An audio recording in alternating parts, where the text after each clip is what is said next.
Welcome back to the Between Stars and Suns, episode 13. Ooh, that's a nice episode to have this on. Yeah, so we are going to be engaging mostly, I think, in the holiday episode, which is we are going to be doing The Seven Mummers of Seven Dials, a mystery written for the Between by Amanda Mullins, one of Shadow Society, plug on Jason Cordova's channel. Thank you very much. Anyway, so when last we left, oh gosh, so much stuff.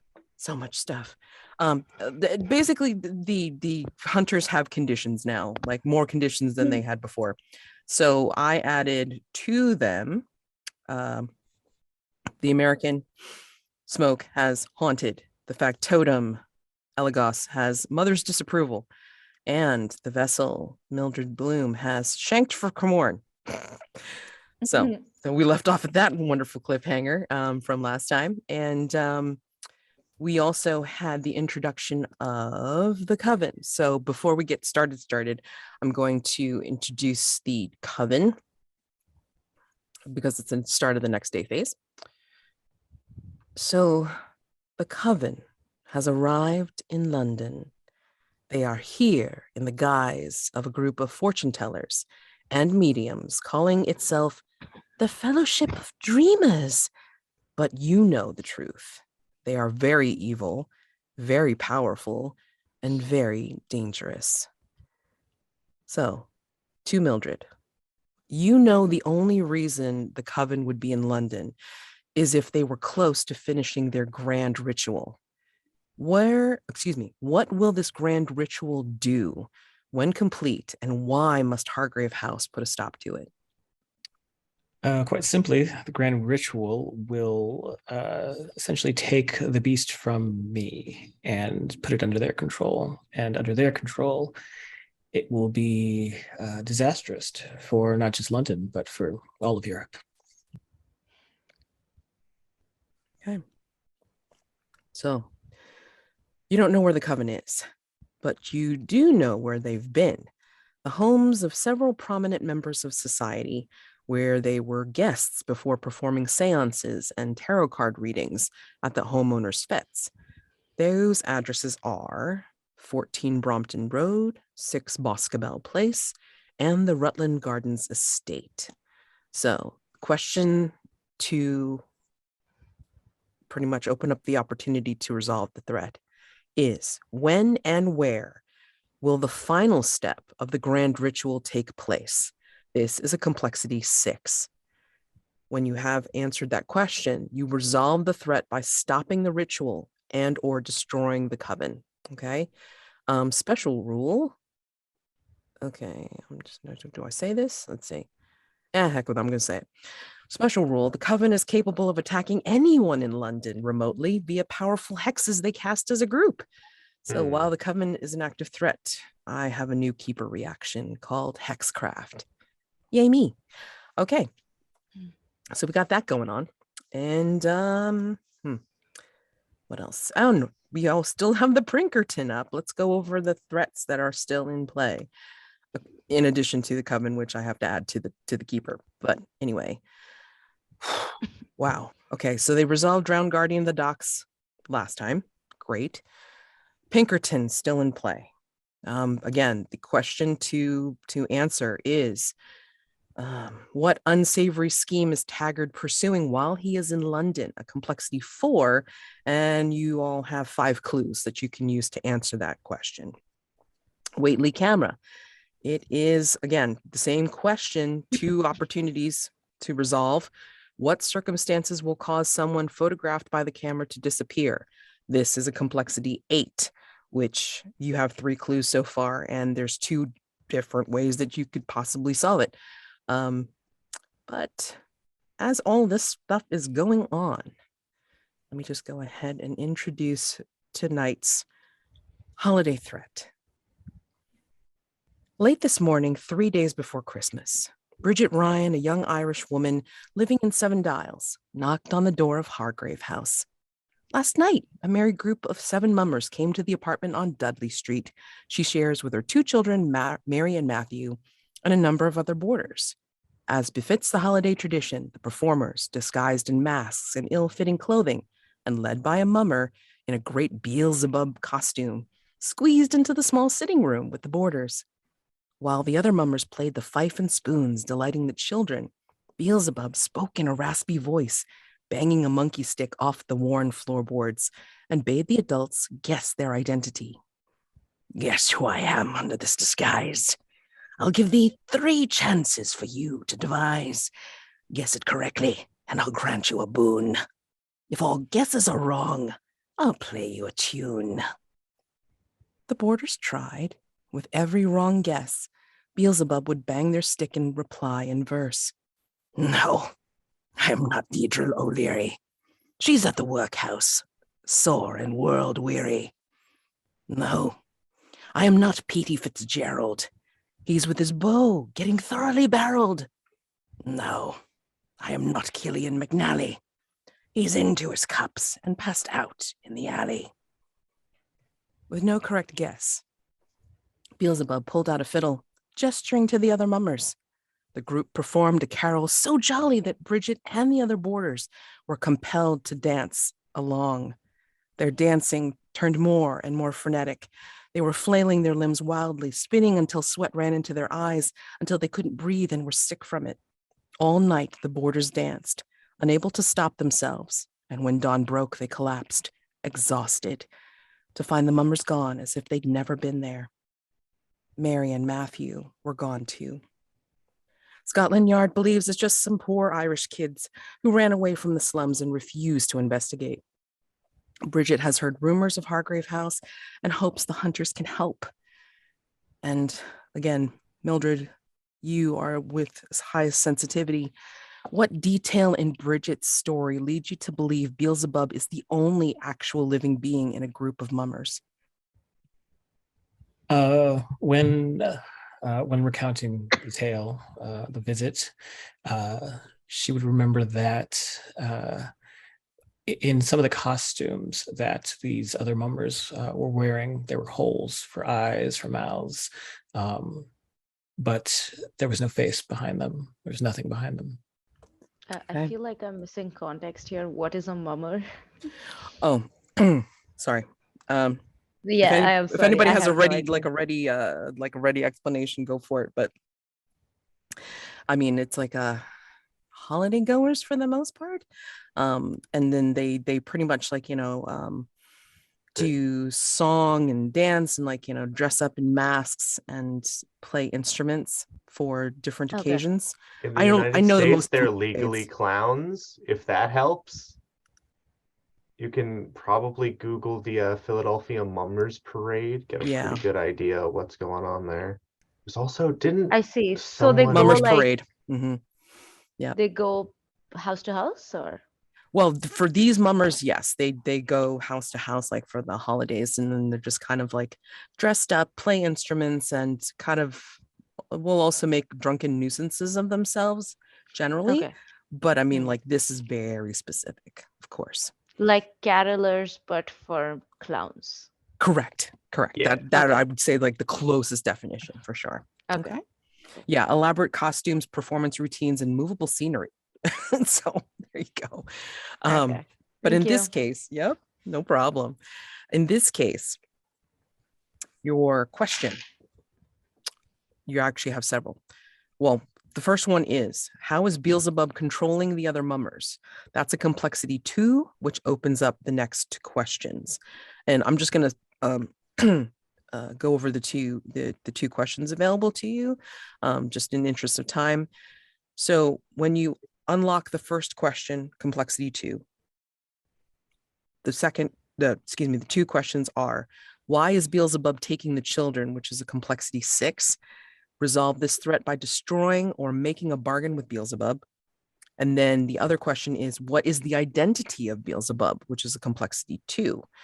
Correctly guess their name. It may be someone in Seven Dials, another side character from a different threat, or someone else entirely. And they will give you a choice of one of their instruments as a reward. Okay. So those are all the fun questions to answer. Excuse me, but you have to answer the first one to get the next two. Okay. And there is a mask associated with this threat, the Mummer's Mask. Okay. All right. So, Dayface. Coven's in town. Mildred knows this, but Mildred is also dealing with an issue right now. And Well, then I'm fine. I was gonna say I'd be fine too if it just was like a few days after. I don't know Sure. what your timeline was gonna be. no, I mean, like, it was basically however you wanted to deal with it. Like, if you wanted Okay. to narrate through it, or if you wanted to actually do something about it, that's fine. Again, whatever you are interested in doing individually and in as a group.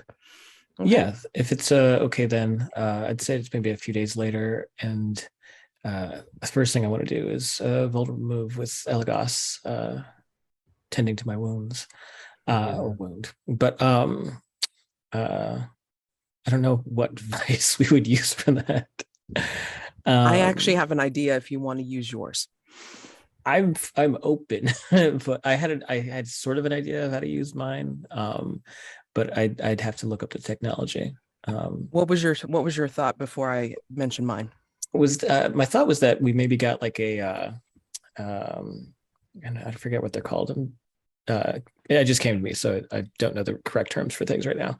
But one of those sort of like early prototypes for cameras for film, where it was just a bunch of slides spinning around, and you would see the pictures moving. Something scope. Zoetrope, yeah. Yeah. And yeah, so there would be like slides of kids in the zoetrope, kind of frolicking. Oh, but no, if it has slides, it's a cinescope, I think. It's the Edison thing, yeah? Something scope, yeah. I remember it being the animation thingy. That you like lean your eyes up and yeah. I think that's called a cinescope. A zoetrope is the like wood carved where it's all the frames in a wheel and you spin it. Oh, I can do that then. Yeah, I'll do the zoetrope then. Unless, what did you have an idea for, Mads? You would basically be, and well, I mean, if you're going to be doing the vulnerable move with Eligos, tending to your wounds, this may not be as workable, which means something could transfer over to when Sir Atticus is back. Because it's like I was thinking of going to a park where there will be children about like playing in the snow. So that was another option. I could do that, yeah. Whichever you want. I mean, like, yeah.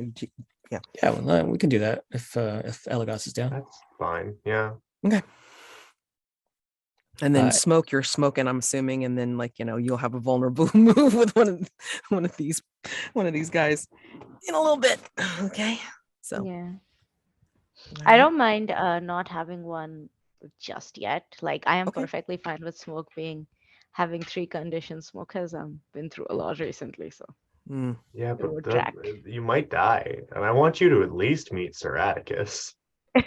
That's true, yeah. They want you to do the bicep like meat, Yeah, for like, Predator. You son of a bitch. Yeah, I mean, like, we want to that see kind of fun stuff. a cool arm wrestling moment. Yeah, that'd be so It's gonna awesome. roll so hard, guys. Yes. Don't take this away from me. Yeah. No, absolutely. Like, we want Smoke to make it, please. Gosh. No more deaths. Oh my god. No more deaths. No more deaths. Okay, sorry. Go ahead and frame it up. Whomever's voice it's going to be, and yeah. Well, it's your advice. Yeah. So it's been a few days, and Mildred's no stranger to bodily harm at this point.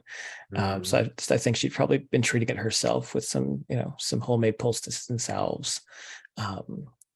But I think she'll be at the door, like a little fur shawl on. She's out of her mourning period, so she's back in her pale rose colors. But she'll head down, and I think that's where Eligos would see her preparing to leave. Going out or lighting? Yes, I've been stuck in this house for a few days now, on the mend. I figured it'd be nice to go out and catch some fresh air. I have to agree. I hope I can accompany you. Do you have any duties here that you need to tend to? That's a question for the lady of the house. She kind of tilts her head down, and you see that there's a brief flash of a smile before she remembers that she's mad at you. And she cocks her head back up and says, "No, please escort me then." Very well. And then, yeah, Yeah. I imagine the park isn't too far, but as soon as we get sort of in distance, find a bench that's been occupied, so it's not like fully covered in snow. And then she'll just sit.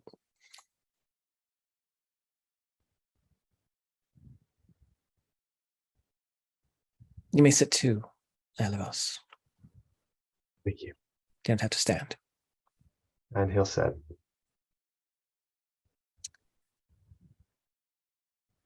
I must say, I've endured a lot of injuries, but getting stabbed in the ribs is up there as far as the pain tolerance is concerned. I'd have to agree, milady. It's a right nasty business. You yourself experienced it. Yes, a great many times, but it's not really worth speaking about. You keep doing that. You keep shutting me out. Why? And don't tell me that you're going to protect me. It's not protecting me, clearly. And she sort of gestures to her ribs and like winces when she turns her torso.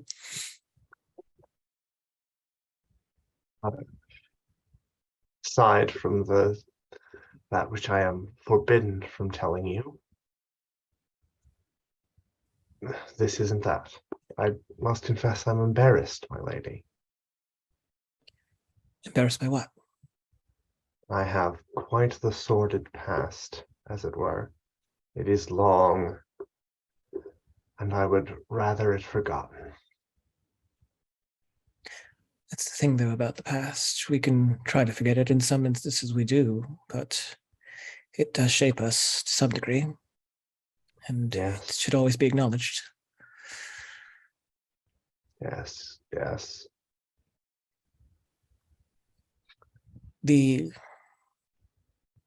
When you were gone, and when I was away, after I was taken from my family home,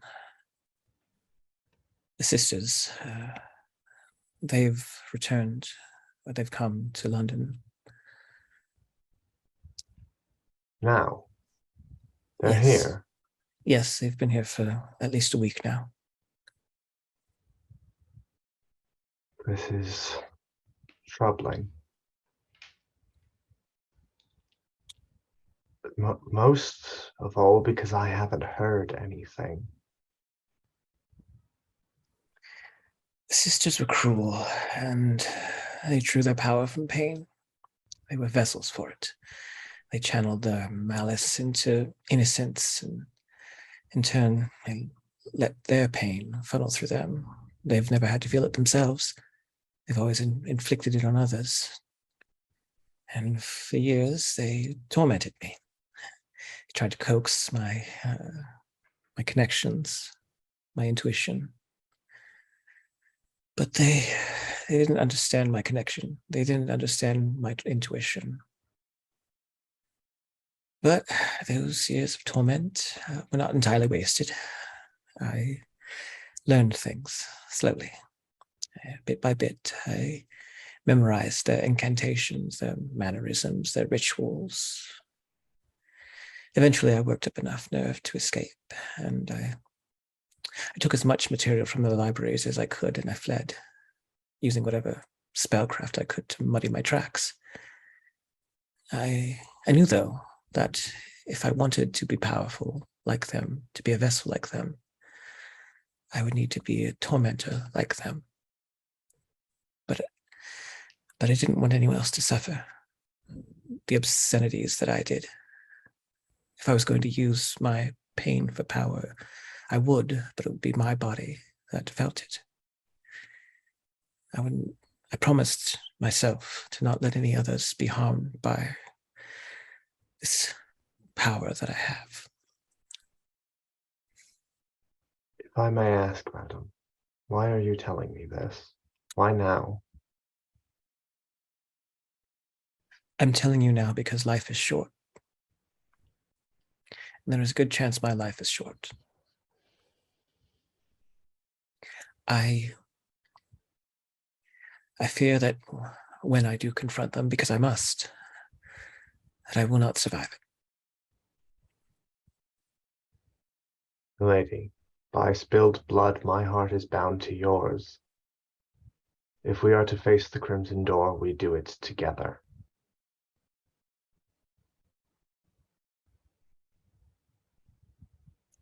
I wanted to share this with you because it's as I told you last we spoke. I haven't had anybody for the longest time, and as much as I want to be upset and be angry and be all of these things to you, I can't. I find myself just falling out of that when I see you, and when you do those things for me, even when you just say my name, it draws me in, it takes me back to a place that I felt safe, and I think that's when she just sort of looks away and starts to watch the children play around in the snow. One of the children will, is very boisterous, but in a fun way, and he's been putting together the snowballs, and he's been like kind of pelting his companions, but again, like, not maliciously, just having fun. And one of his snowballs goes wide and hits Eligos in the neck. And he comes over because, he's been hitting his companions, and he just comes over and says, "Oh, I'm so sorry, sir. I didn't mean to hit you. It was an accident. I'm so sorry." Oh, no, think nothing of it. You're a crack shot, lad. Thanks. My mom's around here. If she sees, just tell her I didn't mean it. I'm sorry. If she sees what? Thank you. And he's like, as he's leaving you, he'll scoop up some more snow and then head back to his companions. There is a woman there, kind of coming up and watching the children, and she will come up and greet him. She's wearing a long coat that's unbuttoned with a sensible skirt and shoes. And she's wearing a burgundy waistcoat, and she's wearing glasses. And she comes up and greets the little boy and gives him a hug and looks down at him, and then has a look on her face like, "What did you do?" And she will start to come over to you two. Before she engages you in conversation, let's look at conditions. So you have shanked Rakamor, and do you figure you're feeling recovered by now, Mildred? I'll keep it for right now. Okay. Ooh. Interesting. Okay. And then Eligos. You've got two very heavy duty conditions on you. I sure do. Do you think either one has been cleared by this conversation? I want to say that Layered Secrets has been cleared. I hope this is enough to prove my honesty and loyalty to Mildred, but really that's not up to me. But I'll get rid of it. Why not? Doesn't bother me. But your mother's disapproval does. I find that fascinating. So, yeah. Think on, do you want Eligos to ask you a question, Mildred, or do you want to create a clue for one of these threats? Since it's the holiday, I will create a clue for the mummer's threat. Good. Okay. So before we cut away from here and then go see what Smoke's doing, she, the woman will come up to you, Eligos, like seeing that you've been rubbing your neck, and she will have the little boy in tow. It's like blonde, like basically a blonde-haired little fella, like probably about 6 or 7, and he's looking sheepish behind her, but she's looking pleasant, and she says, "I'm sorry. Did Samuel swing wide again?" Again? You're telling me this has happened more than once, young man. And he's looking really sheepish, like, "Yeah, yes, sir. Yes, sorry." It doesn't bother me. That's good. That's good. If he did injure you in any way, I'm a doctor, so I would be able to help you with that, if that's something that you need. I'm sorry. I'm Dr. Noble, and this is my son Samuel.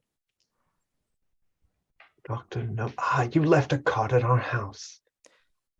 I'll make sure to call you if ever the need arises.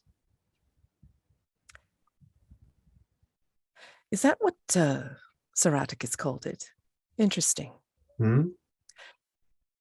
Nothing. I had addressed something that I had to get off my chest to Sir Atticus, having treated someone that he encountered. So, I hope that patient of yours has learned a valuable lesson. We'll see. Again, as I had said to Sir Atticus, he is a ruffian and a recognized criminal. But for some reason, it's like I felt I needed to step in and help. I felt it was he was met by undue force, and that I cannot abide. Being a doctor, at least. I'm so sorry if I disturbed your conversation. I just wanted to make sure that Samuel hadn't injured you in any way. But if you have need of my services, absolutely. And she does this. She does actually hand you a card in this case. And yeah. Good day to you. Good day to you. And then Samuel will look back at you a little bit, Eligos, and just kind of like, shrug. So. Well, I think that means I must be off. Smoke has returned. Must see how they're getting on, right? And making sure that they're adequately prepared for whatever is to come next. Mildred, I really hope this means something coming from me, but you are not the only person who has to hurt. You can rely on others. You can rely on me. She stands up. She's looking down at Eligos for a moment, just considering what he's saying, and politely smiles and turns and starts to walk away. But the clue that I have, though, is as she's been walking around, and I'll ask for locations. I know it's 7 dials, right? And that's like a neighborhood? Indeed, yes. So as she's walking in that direction, I think what she finds is hanging from like hanging off a lamppost or something. I imagine there's probably Christmas decorations abound, but she gets a whiff of something awful coming from one of the stockings, and she takes it and looks at it, and there are what appear to be viscera inside. So an Xmas stocking filled with guts. My favorite kind.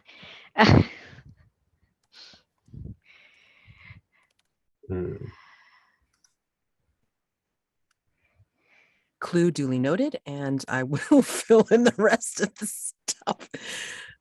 Did everything else except do that. Great. But anyway, back to Smoke. Smoke, what are you doing right now while they're having their conversation in the park?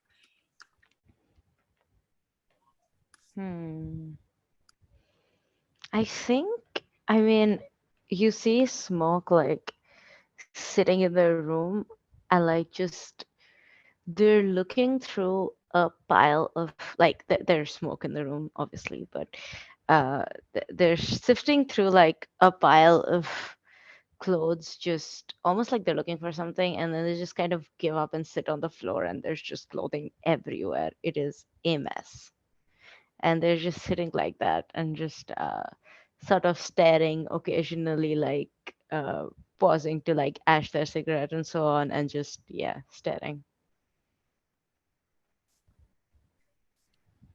Do you think that Mirror has come by to, I don't know, give you a little bit of comfort? Or do you think, they sense how you're feeling and just like kind of I think putting you Mirror down? is like on one of the piles of clothing, just sort of settling down, just like burrowing in it and just lying down.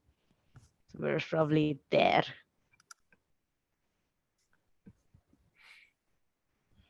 But yeah. I think while they're out, and I think while you're sitting there looking at your piles of clothes, I think there's going to be a knock at the door.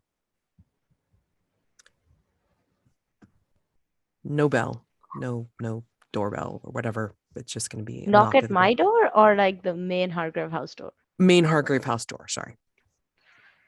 I'm going to just take a deep breath, sigh, drag myself off the floor, put a mirror on my shoulder, and trudge down and open the door. And the first thing that I say before hi or hello or whatever is like, whatever it is, could it have waited?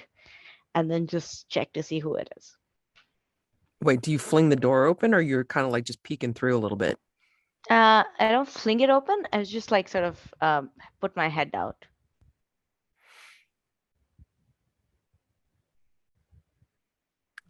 You're going to see, and actually what you're going to see is probably somebody's ribs to their chest. It's a really tall person. It's a when like your eyes follow like straight ahead and then move upward, you see like a very tall woman. Blonde, has her hair in a bun. She's wearing an impeccable suit.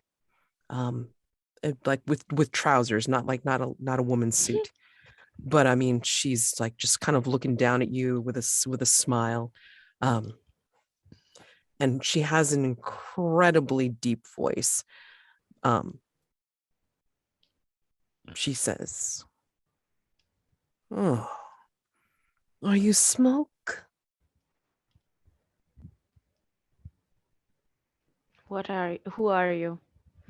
I don't believe we've met, and it would be rude of me to give out details about the occupants of this house without knowing your business first. Maybe not business, more like just a warning. My mistress likes to help, sometimes hinder, but in this case, she sent me along to just give a little hint as what might be coming soon. I'm Cobweb, by the way.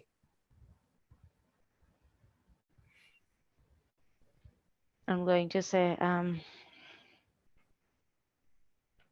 your mistress seems like an interesting person. I'll keep it in mind. And I'm going to wait for her to say anything else. She will what she'll do is she's going to drop on the doorstep. She's going to give you a little hint about what's going to happen. This is the holiday, so I'm going to do this for funsies. Give me a roll.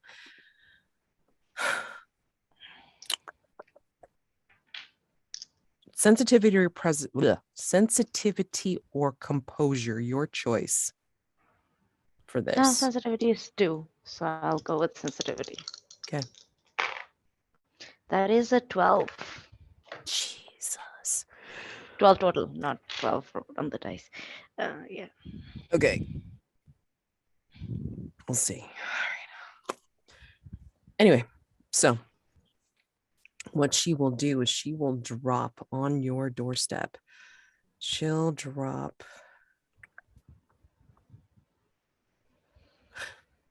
a stick of dynamite on the doorstep and saying, just so you know, this isn't from us. This is from that friend of yours from back home. Is it lit? Like No, just it is not lit. It's basically, okay. But just to let you know, he's got something hidden on the grounds here, just like this. So you may want to try to find it before he comes back and lights it. I'm going to send Mirror down, have him pick it up, and just scamper off inside. I'm going to say, and why would it matter to you if he lit it?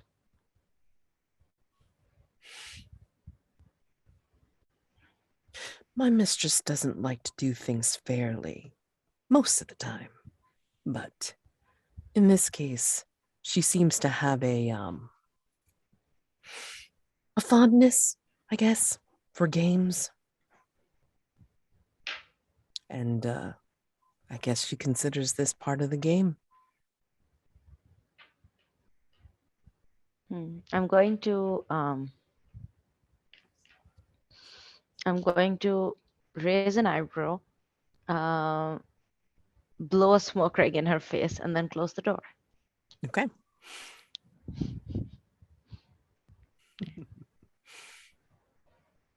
And that is the last of the people I think I've put into the London tab that need to be named. So, yeah, this is the name of the tall woman. Cobweb. Okay, so back to Mildred and Eligos. What do you two want to do right now? Oh, I left his ass. Yeah, no, I was heading, I guess, to the 7 Dials to talk with the family. I will also head to 7 Dials, but in disguise as some kind of laborer. Nice. Okay. And Smoke, what would you like to be doing? Let me quickly check what the open threads are. Definitely Pinkerton still. I mean. Oh yes, I know that. It's just.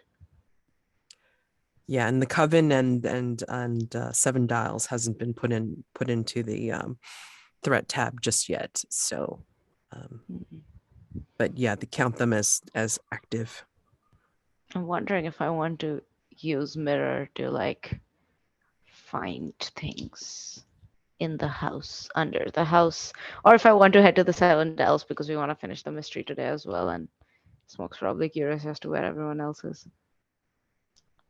But there's 2 people investigating that, so I'm going to stay in the house, and I'm going to help Mirror find, or at least try to find the dynamite. Yeah, that's fine. So let's go over to 7 Dials, and then you Mildred and Eligos can let me know what you want to do exactly. You can, let's see, hold on. There's the junction of the neighborhood's famous 7 streets, There's the Dudley Street apartment where the family is located with the boarders. There's also a quiet courtyard called Neil's Yard, and there's also a printing shop of sorts and a public house, even a school. Yeah, so there's a bunch of places to look about here. Whatever you want to investigate, we can go ahead and do that. And if you want, we could try to dovetail in Dusk phase, possible answering the question just to get Pinkerton off your chest if you want. I mean, that's up to you guys. All right. So, because there's enough clues for it. All right. So, again, 7 Dials Circus, which is the junction of the 7 streets. 43 Dudley Street with the apartment house. Neil's Yard, which is the courtyard where people can kind of escape the bobbies.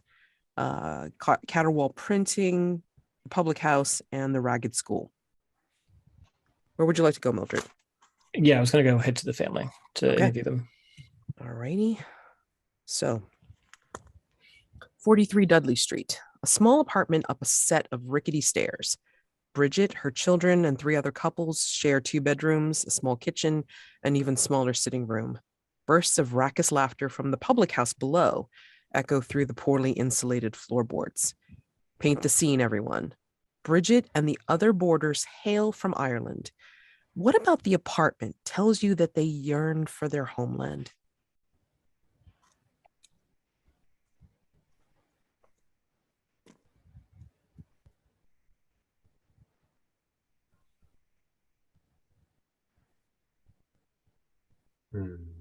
Just like the ever-present fragrance of potatoes in the air.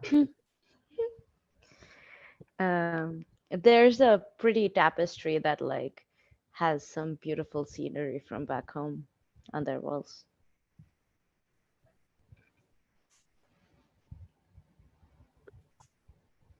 On sort of the inner side of the door, there is a Gaelic inscription above the threshold.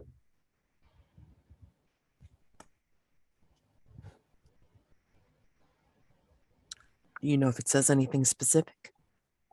I don't speak Gaelic. I'm not asking you to speak Gaelic, dear. It's like, what does it translate to? Let's say, keep out the cold.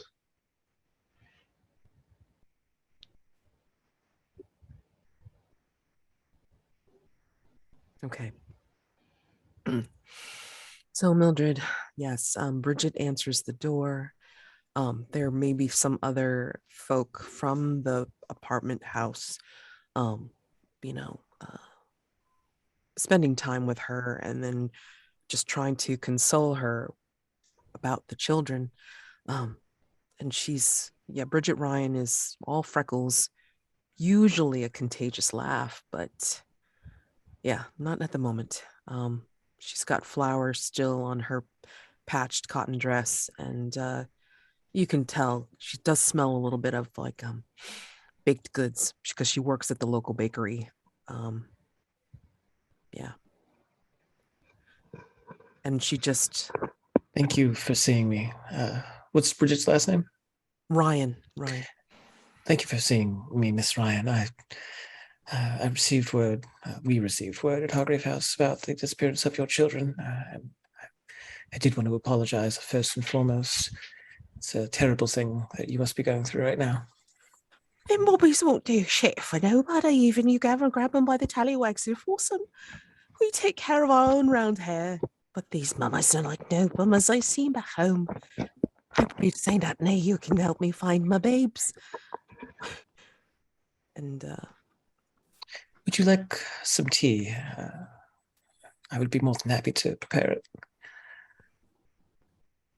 There is, I believe, Ms. Hold on, let me see. Yeah, there's the Mrs. Molly O'Sullivan with her, and Molly O'Sullivan has wild gray hair. She's pretty spry for her age, and she kind of gives you this jovial but kind of disbelieving look a little bit. It's like, You look a little too fine to be able to do that. I mean, like, and kind of trying to comfort the pining mother. Yeah. I mean, it's all right, dearie. We do appreciate the effort, I'm sure.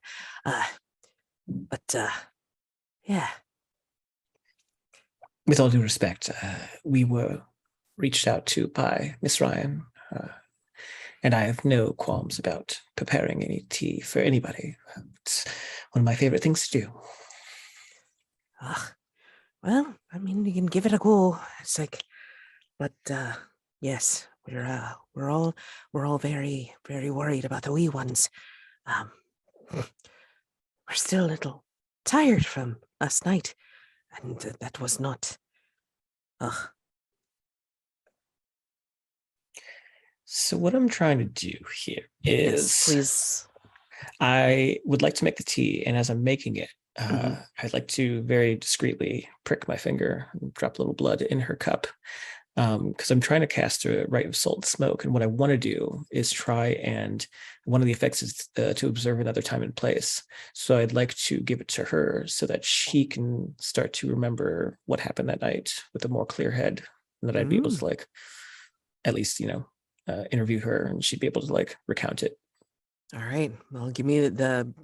So you've already told me how you're going to do it. So let's roll with, I believe, your sensitivity for this. It is. And yeah. 6 + 3, that's a 9. Okay, so for a 9, 7 to 9, the magic works imperfectly. Choose your effect and a complication. So you want Observe another place or time. Okay, so and the complication I'll choose is that the magic will have a problematic side effect. Okay. Yeah, I already figured out what I want to do for that.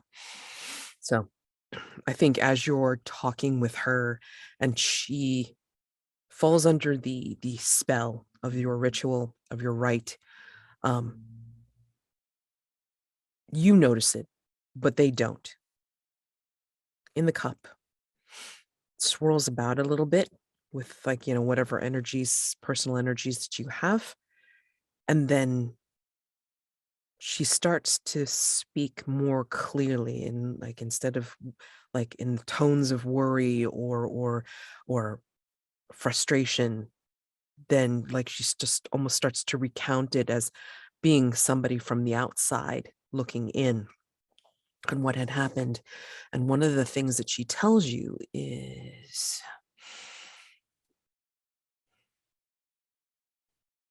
she remembers seeing, as Beelzebub was dancing around and then even playing, she remembers seeing the tattoo of a 7-pointed star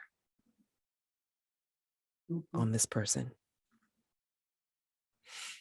So that is your capital C clue, a tattoo of a 7-pointed star.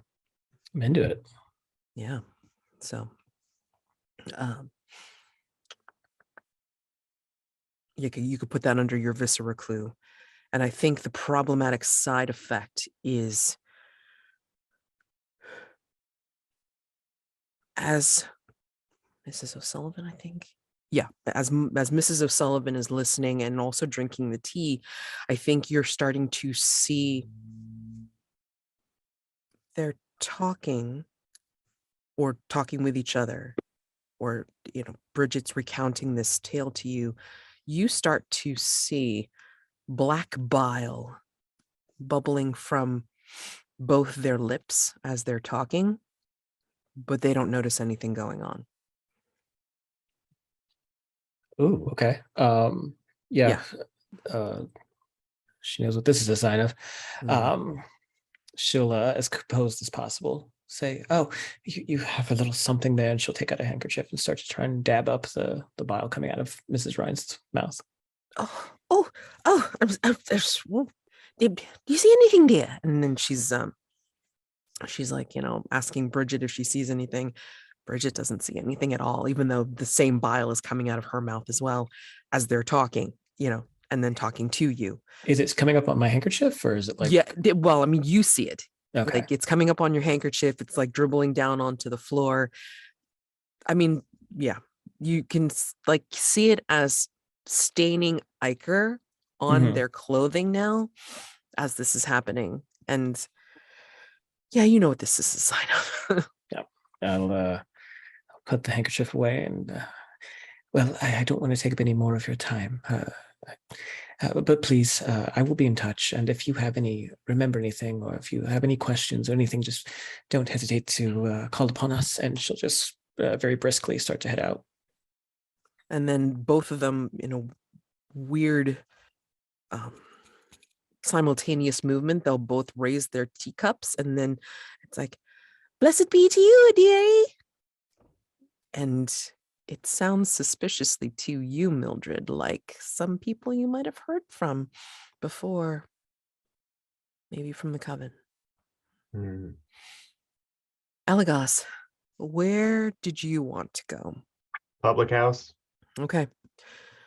The Crown Public House, popular with local Irish immigrants. And I apologize for my accents being way off the beam. Sticky Don't floor. worry, I'll join you shortly. Sticky floors from spilled ale. The tables shake from the stomping of bory-eyed patrons. That's literally in here. Bory-eyed patrons dancing a hearty jig.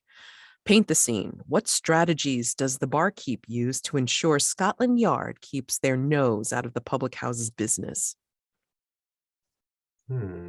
That's a paint the scene for everybody.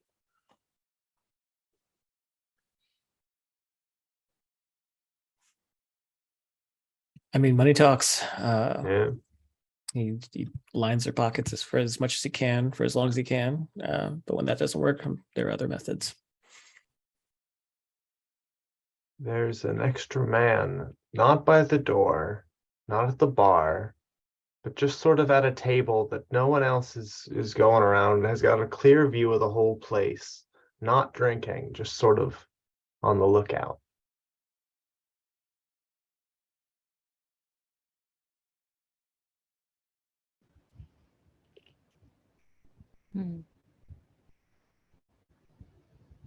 I actually have no idea, because I think between money and an extra security guy, one should be covered.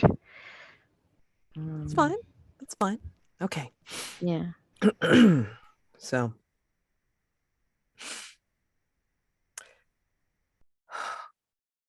I'm going to put you at disadvantage already, Eligos, because I think this is a small enough neighborhood. Yeah. That they would know strangers, regardless of how you're dressed. Even for as studied as you are about it ain't the docks. Yeah, it's not the docks where you can blend in. So, they know their own. And they're immediately going to, start, first it's going to be the barkeep, and then maybe somebody else from another table. And slowly but surely, you're going to start seeing people making the round about you and surrounding you without looking like they're doing so. And the barkeep is being very too friendly, saying, "What you be doing here, lad? We haven't seen strangers here." Pointed strangers when he says it. Sorry, I'm debating semi in character whether or not to use the Irish accent. Doesn't seem appropriate now.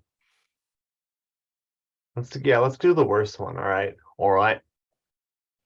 Just trying to get a drink, mate. Yeah, man, come in from the cold.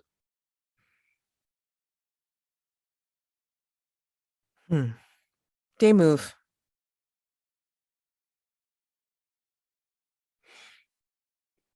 Roll with, I think, because they're trying to hem you in and let you know that you may or may not be very welcome depending on your intentions. I think it's going to require composure. Sure, I have that. What do you think What do you think can go wrong? You get thrown out. Hmm. Plain and simple. Okay.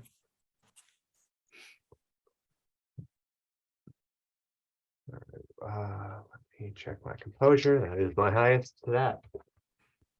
That's a 12 on the dice. Eat your heart out, Mads. I got up. I haven't even caught up from the last time. You guys are killing me. It's like, Run okay, those mastermind clues. fudge, That's man. 14 total. Okay. Oh my God. Kill me. All right, great. Okay. So. Don't we only get mastermind clues for information moves? Isn't that mm, what this is? no, This I is a said day day move, move. Oh, right? this is a day move. Okay. Day move. But you can get something special for this. So, I mean, they are still owed 2 mastermind clues from last time. So I'm like, well, No. God.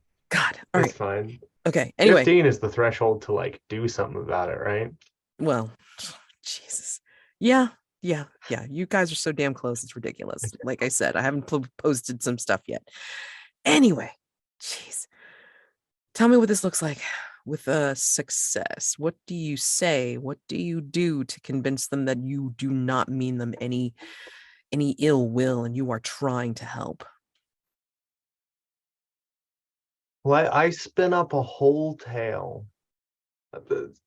inspired by a few things that I've seen. The tale of Miss Ryan for flavor, about how I tried to go to the bar. Like I saw some really strange things. All right. So what happened was, I was on my way back from the factory down the road, going Australia now. It's not working.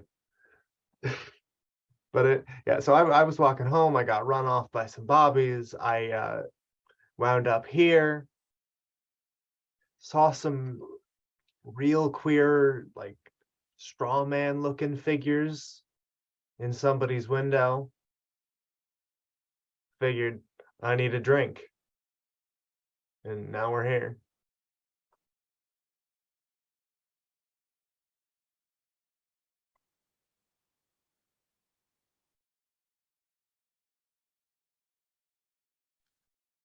I will give you a clue for that high roll. All right. Oh boy. I think they're nodding their assent. They all understand it's like, what it's like to be kind of hounded, being whom they are and like, where they are and like, hassled and everything like that. So they understand where you're coming from. And they will let you sit at the bar and they will allow you to get a drink and they will come up to you and then like, start to tell you their stories. And it's interesting stories. I mean, like, like at the very least, I mean, like, you're getting to know them as people, which is, I mean, like with everybody. What more could you want? Right. And as they're talking to you, you hear in the corner, there's a child here, maybe the kid of the barkeep or somebody else related to this place. And the child is singing an Irish ballad. It's probably one of the more well-known ones. At the very least, you recognize the tune. But you hear unusual lyrics to this. A child sings an Irish ballad with unusual lyrics. And that is your capital C clue for being here and doing so well on that roll. All right. All right. So I guess I don't need to make an investigate roll at this stage. You could if you want. I mean, like I said, I mean, it's like, that's. I mean, we're trying to bang this out one session, right? May as well. Yeah, that is up to you. So, I mean, like, as you're talking with them, or maybe you're observing something, I mean, like, figure out a way to use your stats to tell me how you're going to investigate. Doesn't always have to be by talking. And it really isn't. Like I by being here have raised their hackles, and I've called up the called up almost by name, or at least by visage, the local boogeyman, the people will talk. And if I'm allowed to be here, I can listen. That is, I think, reason. Yes, go for it. Well, you'll be happy to know that that is a 3 on the dice plus 1 is 4. Oh, Life is God. about balance. Yes, yes, it is. Whew. Ouch. I'm gonna get back to you on that. I want to come back to Smoke before I address that very, very, very poor roll. I have to clap that one. Sorry. Smoke. So you have sent Mirror off to go check out, hey, do you smell any more of this stuff? Oh boy. Yeah. So Mirror doesn't come back immediately. I think. Okay.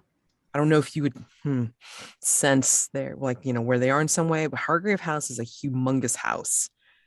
And I don't know.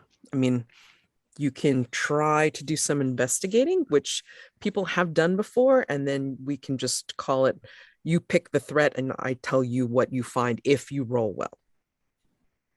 1 sec. Let me just quickly check on the threats. I think I like to investigate, like, just around Hargrave House. Mm-hmm. And can I look for because Mirror is off looking for this, Mm-hmm. and like they're doing something. Can I look for anything unusual and call it looking and like mechanically look for stuff from the Coven? Yes, you can. Okay, that's just a Wait, straight roll, let right? me ask you first. Where in Hargrave House would you like to look? I want to look. So I want to say, I want to look at like the garden. Okay. Because, like, I'm looking for something that outside people can access easily, and the garden seems relatively, like, yeah. Sounds good. Okay. All right, It's also great. like Mildred's happy place, so it kind of makes sense that they would that too. do shit to it. Yeah. Possibly even. Yeah. Okay, go for it. Okay. What do I roll with? You are doing reason, I believe. So that's just a 0. That's an 8. Okay. 8. Let's see. In the garden. Yeah, I don't think you've. Do you think you would have gone into the garden before? Like for any other reason? Really? Like recently? Because Smoke hasn't been in the house for a while. Yeah. Yes, they've been to the garden before generally. Yeah. I mean, you know, it's Mildred's happy place. You know, it's where, you know, where she's been, like to kind of help rest and relax. Besides cleaning, I mean, like, you know, she has her own particular way of doing her garden and everything like this. Yeah. And plants don't move, but they're not supposed to. However, I think you find that some of the groupings of the rose bushes or the flower bushes, or maybe some of the plants and herbs that Mildred has planted, instead of being in their nice rows like they normally would be, aligned and everything, you find that they're grouped in 3s. And not just like the same flower in like groups of 3, or the same herbs in groups of 3. I'm saying like a flower, an herb, and some kind of other plant grouped almost as their own bouquets, like in 3s. And that is the clue. Objects in a place where the Coven has been are arranged in 3s. Okay. So Let me go back to Eligos's really weird roll. Holy cow. Before I head over to Mildred.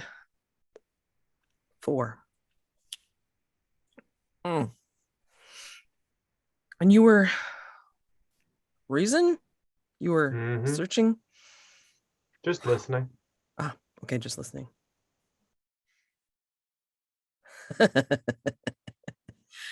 I think that when you are listening, and you can decide to change this if you want, but I think that while you're listening, you get a particular look on your face that somebody doesn't like. So while you're listening to these people, maybe there's one particular fellow that still has a suspicious eye on you and decides to pick a fight. All right. I'll be off then. I think what he's going to do is he's going to crack like his mug on the table and threaten you with it. So this would involve a night move as people are starting to decide to pile in. You can choose to run with that if you like, or you can use a mask to change it. I mean, everyone has to mask that. Mark the mask, right? This would be you picking either, if you pick the mummer, hold on. Yeah, if you pick the mummer's mask, it would be everybody. Oh yeah? Okay. Which, no, I don't do that. I want to save that for later when we're dealing with the mummer. I want to save that for night phase when we're doing real night moves. Okay. All right. Our lives are in danger. Right. Not like right now.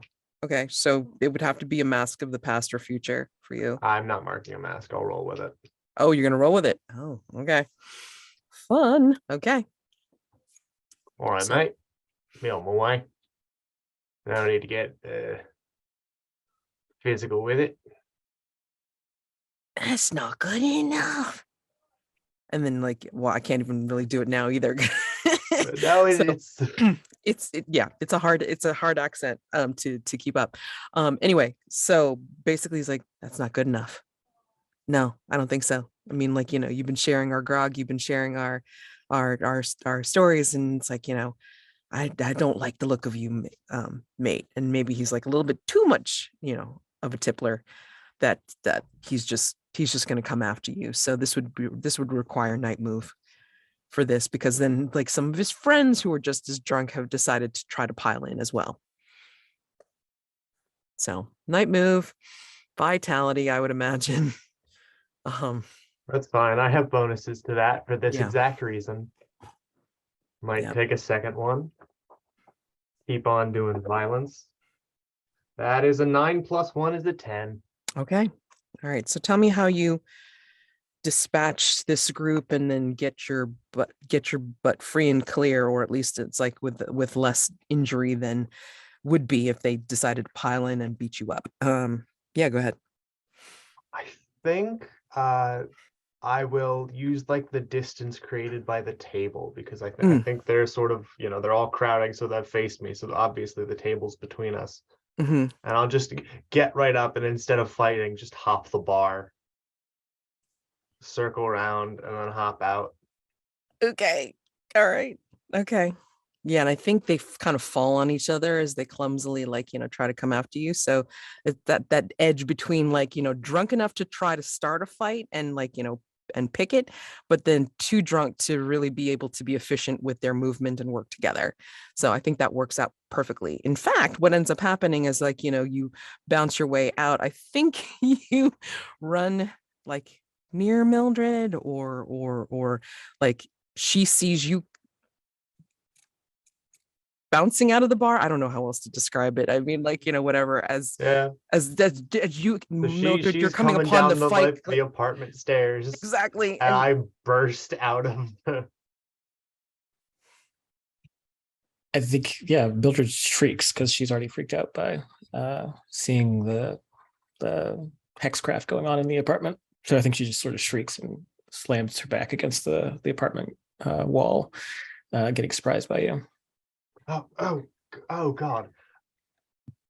I'll take my hat off. Just What, it's what are me you doing here? investigating. Oh, yes. I suppose that's what you should be doing. Are you all right, man? Take more than a common spook to get you this rattled. Something happened up there. And you just startled me, that's all. I just spoke with the family, the Ryan family, briefly. Unfortunately, not a lot to go on. Holiday spirit! You hear from above you, both of you. And do above, I know that voice? You both do. You both hear it. Because above you both, like in this alleyway or whatever, there's like a woman, very buxom woman who's just kind of like arms like leaning on the windowsill, looking down at you both. And she just smiles this humongous grin. And she just like says, "Holiday spirit, youngies." And she points. And then somehow, again, like, there's a little bit of holiday cheer or whatever going on. And they've strung up on, I guess, a laundry line across the alleyway. They've strung up like some mistletoe. Kitties. And then she withdraws with like it back in the window. Yeah, Mildred will watch her withdraw, but keep her eyes on the mistletoe that I assume is above both of us. Yep. And she'll let her eyes fall down to meet Eligos's. Well then. I'm not risking magic if you're not. I'm sorry, what? Could be cursed. Right. No, we shouldn't do that. Well, did you have somewhere else that you wanted to be? No, absolutely not. Mildred hangs there for a moment, letting that sort of waft in the air around her. And I think that there's a moment where, after he says that he doesn't want to be anywhere else, that she steps just a little bit closer to him. And she reaches up to put her hand on his cheek. But as she puts her hand, or tries to put her hand against his cheek, she winces. And she grips the place in her ribs where she was stabbed.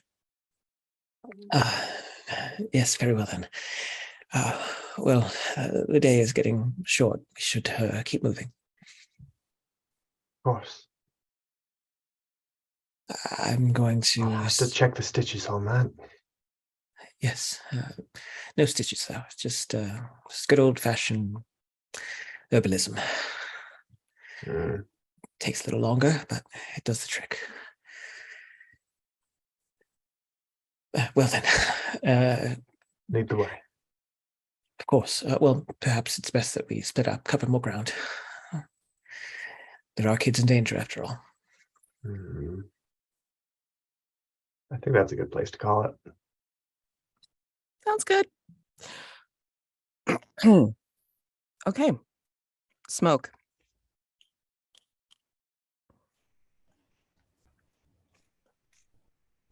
You are in the garden. You have seen the group of 3.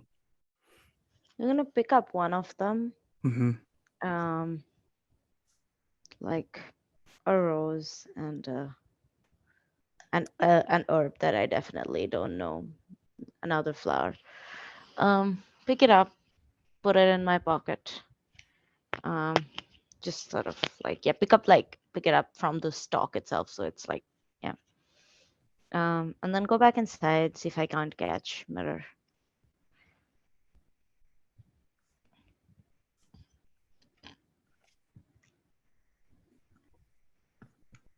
I need you to roll. I need you to roll night move. Night move, okay. I think as you're coming back into the house and you're trying to figure out where Mirror is, maybe you're using scent, maybe you're using a what's the word? sensitivity, like something like a connection. You sense that it has gotten incredibly cold in Hargrave House. Ooh, that's fun. Yeah. What do you think? What do you I'm think? gonna pull my coat closer.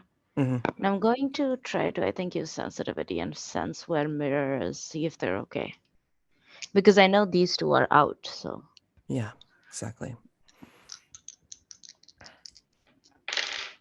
Yes, I know, hopefully, where mirror is. Well, I rolled 2 6s, so that is a Yes. 14 total. Okay, great. Okay. Yeah, I should have said like, okay, this is how it's worth, blah blah blah. Anyway, it's the holiday, whatever. Okay, so tell me how you find mirror. And then you can tell me where you end up when you do find him, them. I don't know. I did not. I don't remember if we established it. I'm so sorry. Yeah, I don't either. What are mirrors pronounced? I think I'm gonna say we find mirror under the stairwell. And it looks like it's shivering and like smoke may entirely be imagining it, but definitely looks a little thinner than usual and skitters a little when smoke tries to like pick it up, and then like eventually let smoke pick them up. And so yes, I am under the stairwell. That's where I end up. I think under the stairwell, I think you find, I'm just going to give you something special for this. I think under the stairwell, you find that there's a weird portrait. You don't know why it would be under here. I mean, this doesn't seem like the place that you would find a portrait, but there is a portrait. The face is blurred. And they are holding on to a brass bell. The background is blurred, their face is blurred, but they are holding a brass bell. And that is your clue, capital C clue for the Coven. And I think above you, somewhere above you in Hargrave House, you hear, come out, wherever you are, Mildred. Or should I say, Angela? Angela, where are you? Switching over to Mildred. Mildred, where do you go after you leave Eligos? After leave Eligos, yes. So I've already interviewed that she wasn't really very forthcoming about details. What other locations are near her? Let's see. The Seven Dial Circus is the junction of the neighborhood's famous 7 streets. And it's a maze of courtyards, alleys, groups of people are around all over the place. So yeah, she'll then I guess she'll sort of trace back steps from the Ryan apartment to the circus. Okay. Paint the scene for this. Yes, the junction of the neighborhood's famous 7 streets hides a maze of courtyards, alleys, groups of people idle about, loitering, shopping, or begging. And there are constables around. They're scowling at the crowds, hands resting on their Webley revolvers. So paint the scene. Despite its reputation for being a slum, what do you see looking about 7 Dials that suggests the people living here genuinely look out for one another? I think we see just rows and rows of laundry lines, but we see all different matriarchs and just sort of gathered at the lines, tending to their laundry. But there's no sort of like clear division on whose clothing belongs to who. Everyone just sort of helps out and takes what they need when it's dry.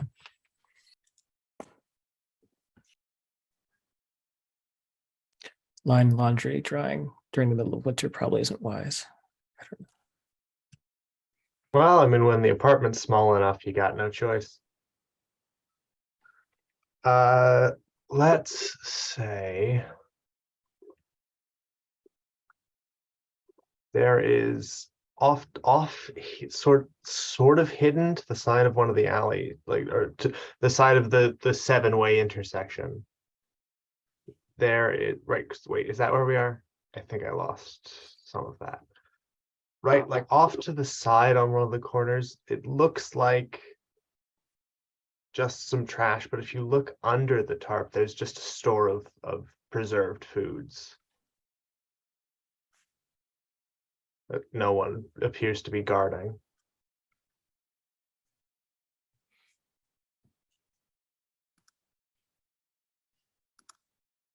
Smoke, anything?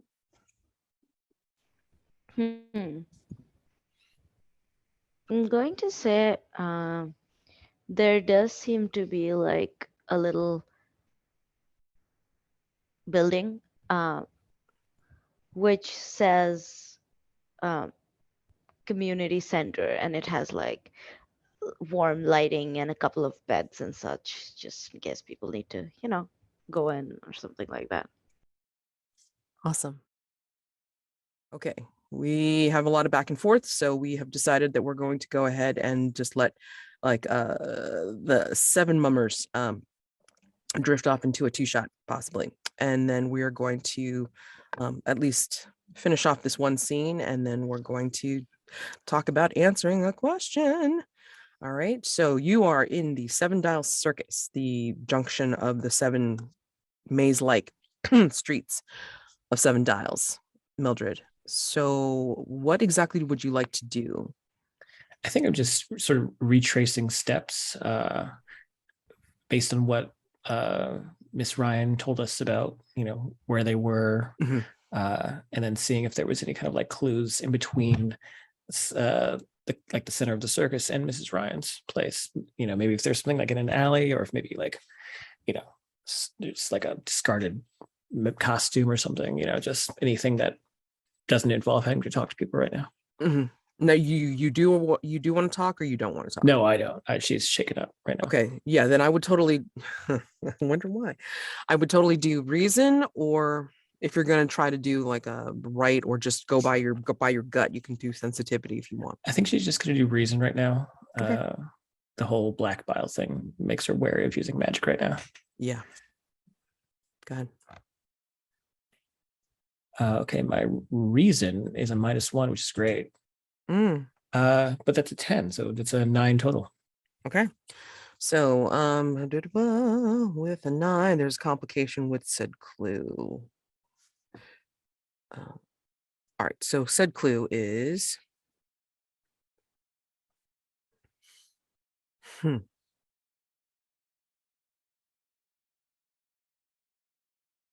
yeah. I think what you find, like as you're traversing these alleyways and these courtyards and such, there's like, again, so many people, they're not really noticing you, and you're not, I mean, even though you're a stranger, you're not really like, for whatever reason, I think your sensitivity is helping you kind of keep under the radar.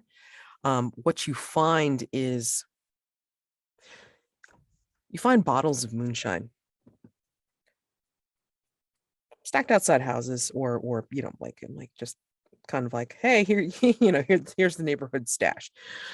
But one of the particular bottles of moonshine has something disturbing floating inside. What is it, Mildred?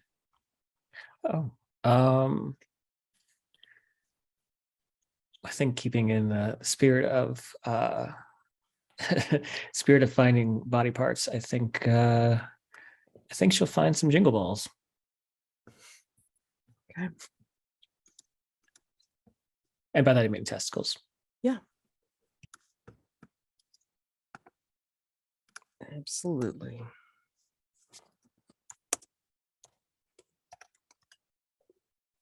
I'm going to keep it clean on the sheet, even though we know what the heck it is. All right, great. Fabulous. Okay, so 4 clues for 7 mummers. 2 clues for the Coven, and Waitley Camera has 3, and of course, Pinkerton has 5 on a 4 complexity, I believe. Yep. Okay. So we can now shift into Dusk phase. All right. What was my complication from? Complication.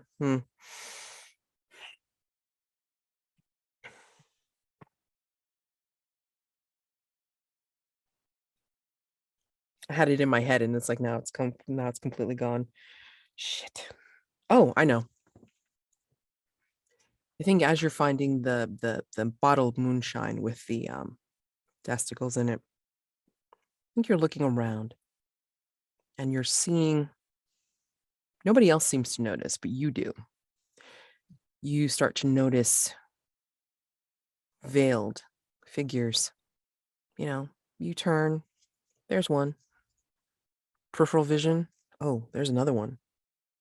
And then back to the other side. Another veiled figure further off. And then I think you see in the trace of a puddle of like smashed snow, I think you see what looks like a reflection, but it's impossible at this angle. You see a reflection of a tallish veiled figure talking with someone in a burgundy hood. And that is what you see as we fade out of this scene. So we enter Dusk phase. Okay, so Dusk phase. We will, oh boy, smoke. Smoke. Please roll the quickening. We haven't done this in a while. Yes. Damn. What did I roll with? I have forgotten. Either presence or sensitivity, I believe. Yep. Oh no, composure or sensitivity. Your choice. Okay. So that's going to be sensitivity because I have a 2 in that, and that is a 5 total.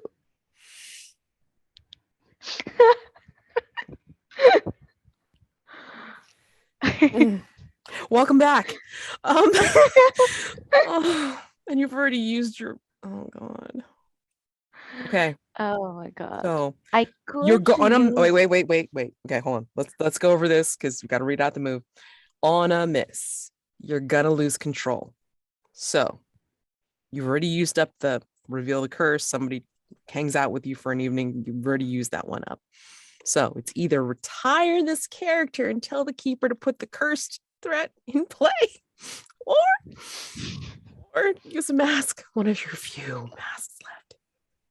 I have like 2 masks, 3 masks. Well, third is the blood-soaked portal, which is effectively the same thing. I feel like I've already done this mask. Did I not mark it, Mads? You're asking me to ask you to mark. Eligos is like, don't do it. I can't say. It's been a while, so just say. Okay. Terrible. Oh my god. Oh my god. You're killing me. You are killing me. Well, my dice have been rolling surprisingly well for the entirety of the day fest, so it was bound to bite me sometime. But on this, that's the problem. Oh god. You see a problem, I see a good time. Well, yeah, it's a good time, but then that means that smoke doesn't make it to. Oh god. Yeah, it also puts me at 3 conditions, which is even better despite the map. Yeah. Oh my god. We should answer the Pinkerton threat, and then we should just deal with the night phase and see what happens.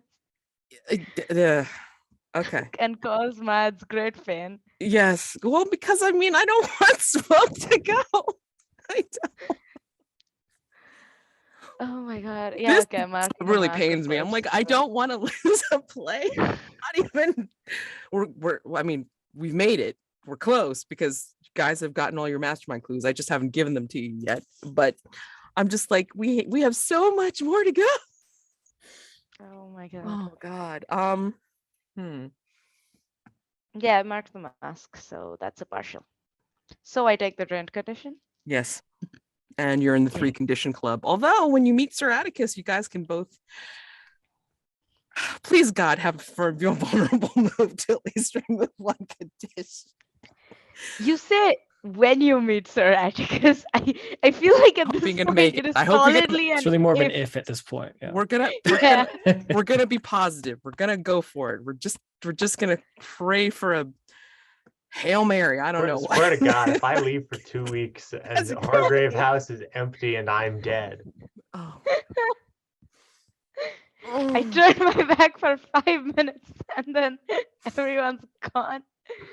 Oh my God. If Mildred dies, I also die. You die too, yeah. So everyone will be dead, whether I'm here or not. Wait, hold on a second. No, Factotum just loses their will to be around because the boss is gone. Okay. I mean, like, look what happened to Pope in Shadow Society, all right? Like, he didn't die. She, Anyway. I don't care. If Mildred dies, Eligos dies. This is it's in the role play, Mads. It's true. You guys are killing me. Because it's also too, the tension hasn't gone away. The tension hasn't gone away. That's what makes it worse. You shall never have your closure. Never. My romantic closure, no. Oh man, this is so totally going up because it's like I can't. This is, oh my God. Somehow Jason kept Amanda alive for just 1 mask hanging in the balance for Ghost of El Paso, and I can't keep you alive. Okay, we'll see. All right, we're just gonna roll. We're just gonna roll with this. I mean, that's all we can do, right? So yeah. All right. Fabulous. Okay. Dusk phase. So you're drained. You're the 3 condition club now. We are going to paint the scene on a part of Hargrave House. Oh boy. Oh, you know what? No, we're going to do this one because why the hell not? The servants' quarters. These rooms are mostly empty nowadays, as given the place's history, very few people want to work at Hargrave House for some reason. They have mostly frequently been used as a place for trysts between the house's residents. What here reminds you of that? These are the servants' quarters. If it's okay with Eirinar, I think in one of the servants' quarters there's an unmade bed, but there are like large porcupine-esque quills embedded in the mattress. Oh, if that's okay with you. Like, yeah, 100%. Like, I definitely did that.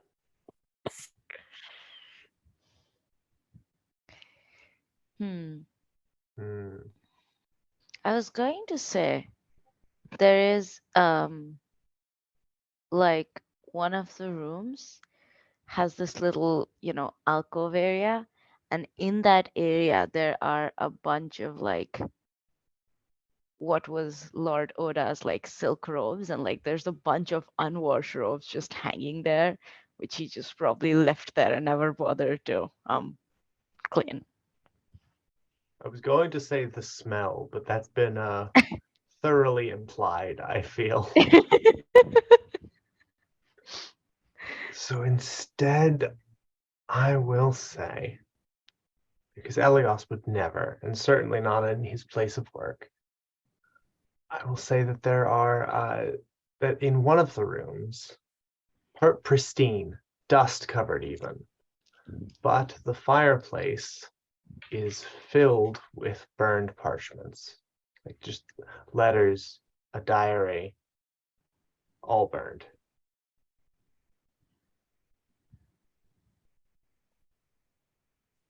Nice.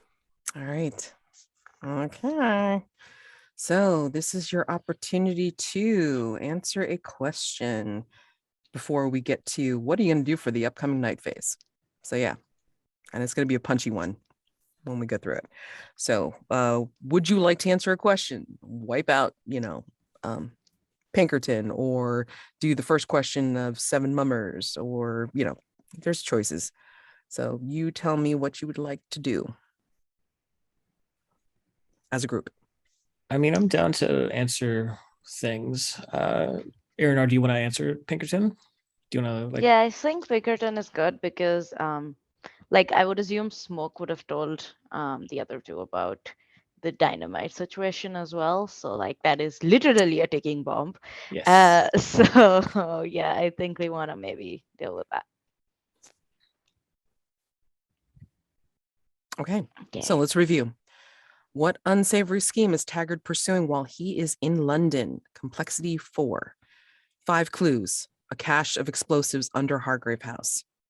Taggart has been paying his expenses around town using a variety of foreign currencies, none of them American. Portable chemistry equipment. Rumors of Taggart meeting with importers of fish oil. And a child-sized husk of skin.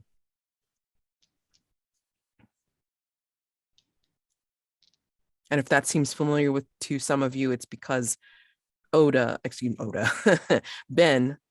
Oda's player, had gone out, of course, and then played the neighbor, which is a playbook that allows you to use a clue, an unused clue from a previous threat to be able to apply to this one. So that's why that looks familiar. Okay.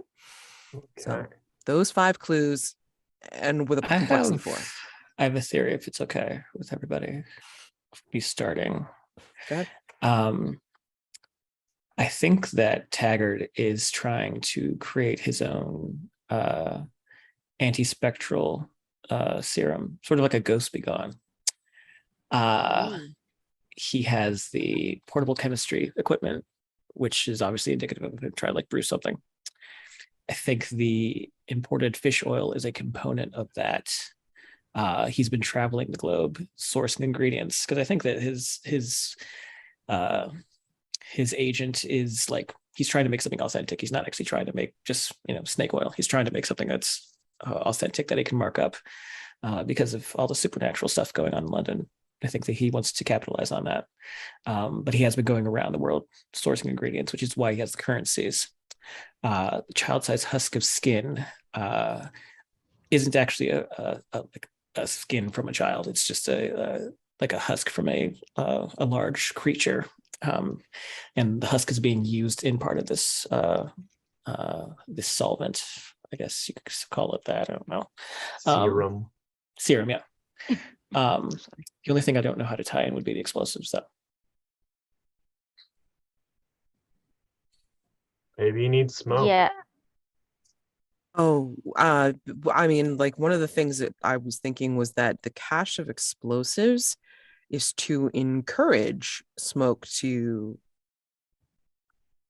come home with him to get the bounty, to fund his scheme. Yeah. Maybe it's that, but maybe it's also to eliminate the competition. That too. Because if he's making this to try and sell something that will ward off supernatural entities, sure, then why would you want a group like Hargrave House who could just do that for you? Yeah, exactly. So, I mean, that would definitely be an insurance, sure. And then using that to blow us up, and then take back Smoke so that he can collect on that bounty. Just kind of further get that money and basically fund his operation, because again, that sourcing of materials ain't cheap.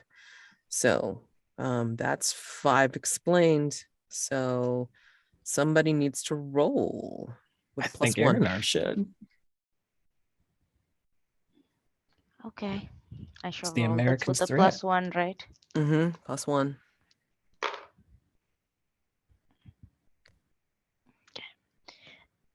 I rolled 4, so that's a 5. Oh, Jesus H. Oh God. Okay. All right. So here's what happens. So you either use a mask to cover it, which you can't, I can. I have 1 left, but I would rather. Yeah, you can. Well, yes. We need at least 1 mask so Atticus doesn't kill you. Oh god damn. Okay, so wait, Oh you my can do God. cover with a mask, but then that's oh god. This is Or oh you no, the roll threat doesn't or come you with the just mask. roll with it. I have a reaction, boy, big reaction. And then you have to hunt for one more clue to revise your theory to make to hopefully roll better the next time and create that theory to solve the I be able find to it hilarious how I have so few masks marked. Yeah. That's because you unmarked a lot of them, though, right? You have You that. marked- I'm unmarked 2. Mhm. Oh, okay. Oh yeah, yeah. Yeah, you'll be okay. Yeah, So I'm, Factotum. I'm fine. Atticus, I don't think has even marked a mask yet. He did. He marked just one. funny. He Yeah. marked one.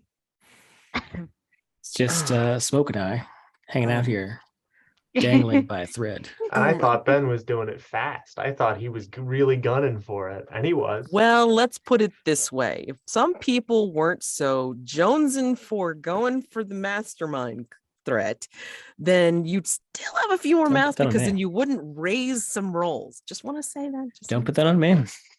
Just saying. Don't put I it on mean, me. I'm, I I'm think putting it I've on you. only You done can't that stop me. once, That though. was Just saying.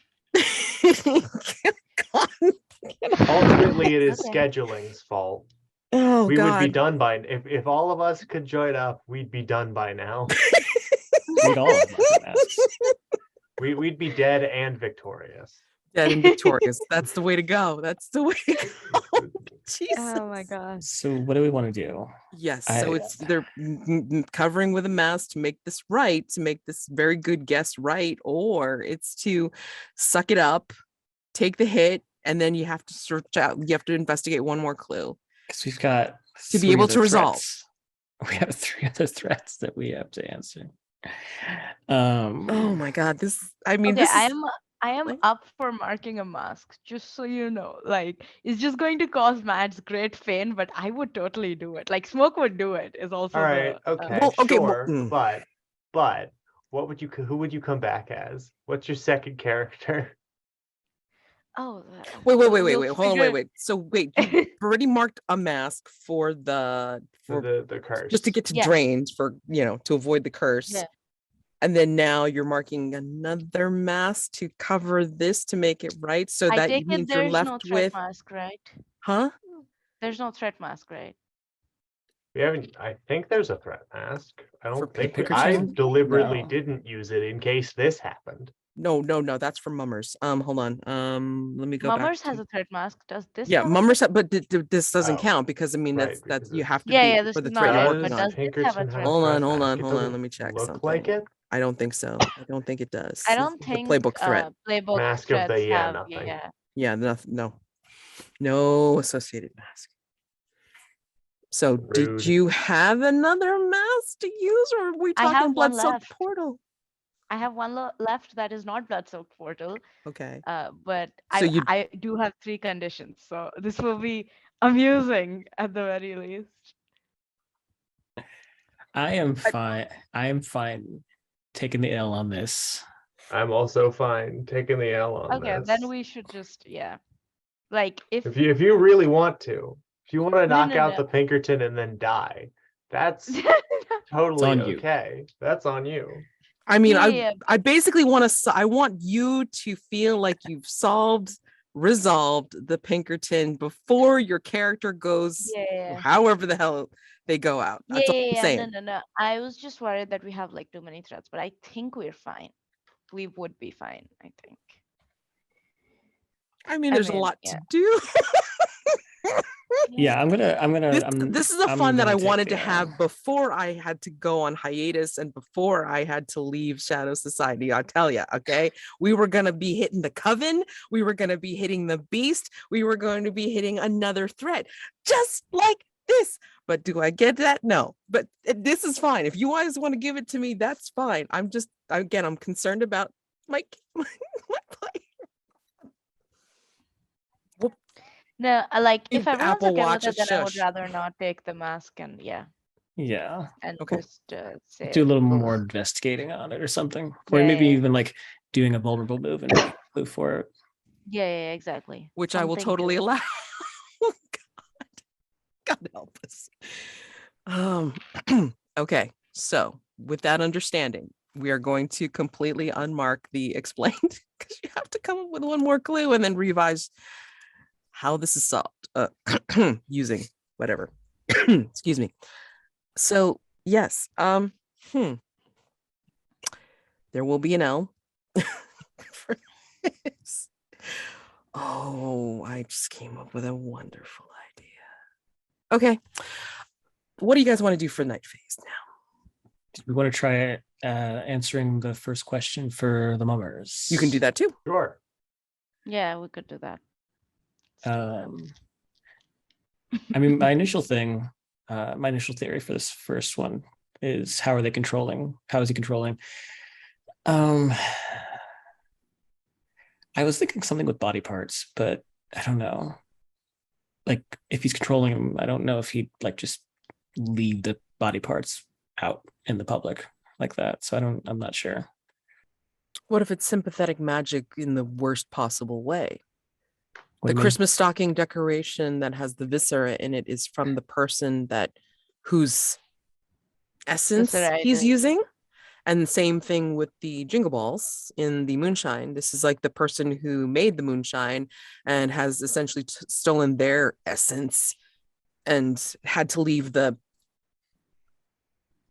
balls mean, as part of the essence. Yeah. Or it's like If we're being particularly glib, I think you could match each chunk of viscera to one of the people from the opening poem.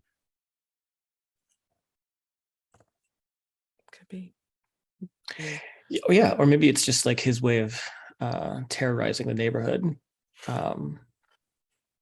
Maybe he's controlling the mummers through like absorbing people's fear, and like because we've established that the mummers at least don't have faces underneath or heads underneath their hoods, maybe they are just sort of like these figures that are fear materialized into these forms that are contained by costumes. I mean, I forget what the exact, I forget what the tradition quote is called, but in the the lesser key of Solomon, the 8-pointed star is necessary for binding demons. 7-pointed star ain't far off. So maybe he's bound them to flesh using some kind of arcane art. I mean, again, we can accept the viscera. Remember, it's viscera inside something. It's jingle balls inside moonshine. Yeah. And then if you want to use this 7-pointed star to give a +1 to this, then So then again, if it's like demons being controlled, maybe they're not given flesh, but they are contained within 7 dials, because they haven't gone out at 7 dials, have they? no, not yet. Okay, so maybe like the organs in these different spots within 7 dials are keeping the mummers contained. Oh. And the 7-pointed star, maybe because the tattoo of the 7-pointed star is on someone else who. I'm trying to figure out how that would work. I know it doesn't Who was matter, the but tattoo on? I thought the tattoo was someone caught a On one glimpse of of the the lead mummer, yeah, or one of the mummers. Yeah. Yeah, well, maybe that's the Beelzebub. Huh. Yeah, you can put it on Yeah. Beelzebub. I mean, putting it, adding context to this, you can totally do that. So yeah, I mean, like if that's your control hub, and then like again, the viscera is being connected in some way as like the containment for the essences that are living in these costumed suits, then yeah, I mean, like why not? Again, still rolling with +1 if you're going to go with those 3 clues. I'm into it, yeah. So All right, cool. a demons are summoned, Yeah. and they're just kind of creating an electrical fence, or like not an electrical fence, obviously, but like a fence using these organs. There's probably like jars and other sacks of different body parts. It's a 7-ways crossroad. Like he's you bury something there, you'll make a hell of a deal. I'll tell you what. Yeah. Mm-hmm. So pull, excuse me, +1. We're rolling with those 3 clues. All right, I'll go if no one else wants to. All right, and that is plus reason. No, it's just Right, it's just +1. All right, that is an 8 on the dice, so a 9. Okay, 9. That sigh of relief that Rat's just had. Yeah. Okay. So you're right, and it's like, it's like not really any complexity to this, because I mean, again, it's just like answering the question to be able to unlock the other questions. So now you can totally use, or excuse me, you can totally answer, why is Beelzebub taking the children for complexity 6? And what is the identity of Beelzebub, which gets you a choice of one of the instruments as a reward. So the main question, of course, to resolve the threat is to answer, why is Beelzebub taking the children?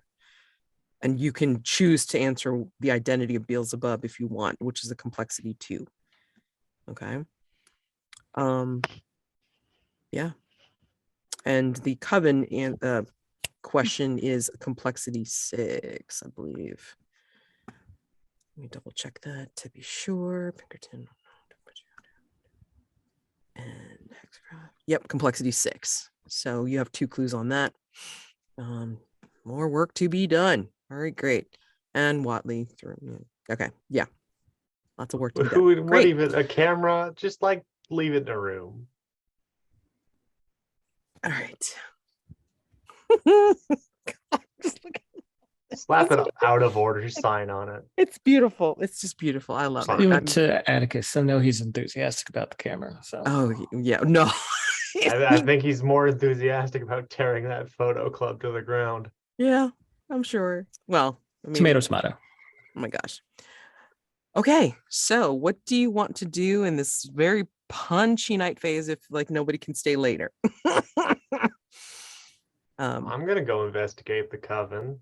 Okay. Or I'm I gonna guess say answer my employers. Your choice. no, you go Huh? look Oh into the no, Coven. no, I mean the Coven, not you. Oh, got it. Thank you. I'm under a lot Thanks of for contracts, clarifying. okay? Mm-hmm. Talk to your mom about this. You can try. Well, I've got her number. But yeah, she wants to stay as far away from the Coven as she can. So I think she's gonna look into the mummers some more. I think I want to go deal with the Pinkerton just Okay. because Smoke is stressed probably about the dynamite. Mm-hmm. Okay. Yeah, that makes sense. All right. There's Mildred. Like I would like to go investigate the Under mummers, any but other like, circumstance, an Yeah. explosive would be our top priority. However, such are the times we live in. oh my god, yeah. Oh my God, this is gonna be great.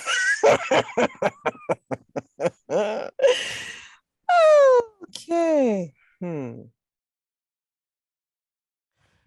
We have Eligos wanting to deal with the Coven, Mildred wanting to deal with the mummers, and Smoke wanting to face off with the Pinkerton. Can't kill him, can't resolve it, but I mean, at least just to, I don't know, I guess like, Pay him a Find another visit clue? or yeah, find another clue or something. Yeah. right. And then we are going to introduce the unseen. Again, very punchy. We are going to do this. Okay. The attic at Gransby House. This is the last section, line 51, the second unseen.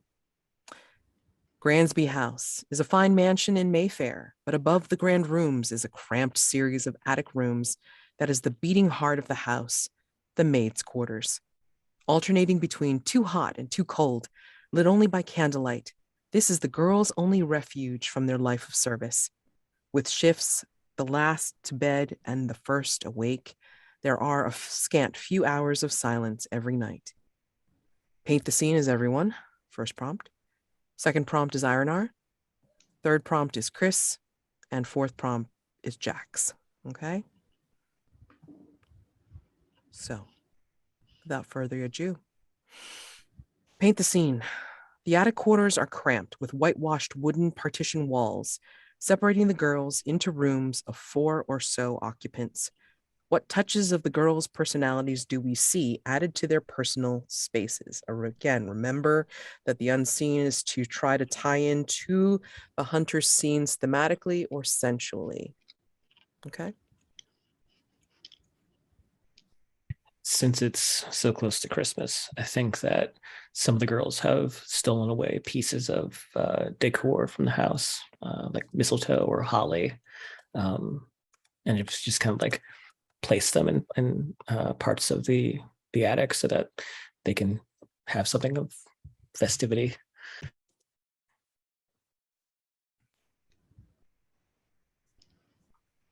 I think a lot of the girls have like, because their actual furniture is probably very like rickety, they have these pieces of cloth or like old tablecloths or old curtains or whatever that they just kind of in their own like styles or favorite colors or whatever that they used to like cover up the chairs and the tables and make them look a little more presentable. Chris, you have anything? No, I don't. Okay, that's fine. All right. So, Eligos, you first. You are wanting to seek the coven, huh? Where do you go?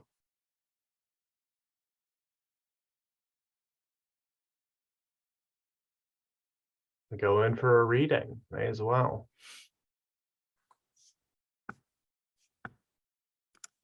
Because if you don't know where to go, then I think that Huh? Aren't they a bunch of fortune tellers? yes. Although if you have an idea, be my guest, because I don't really have anything. Yes. Usually they contact me. Well, I think that along with one of the veiled people of the coven, they are accompanied by somebody familiar. Ah, yeah, I met you, young fella, didn't I? It's like you were answering the door of Hargrave House, yeah? It's like I was just making nice with this, fine young lady over here. Huh. It's like, looks like all of our interests are coming together. It would seem so. If you're willing to trade, then yeah, maybe we can all work together towards a common goal. I mean, I'd prefer to bring in Smoke alive.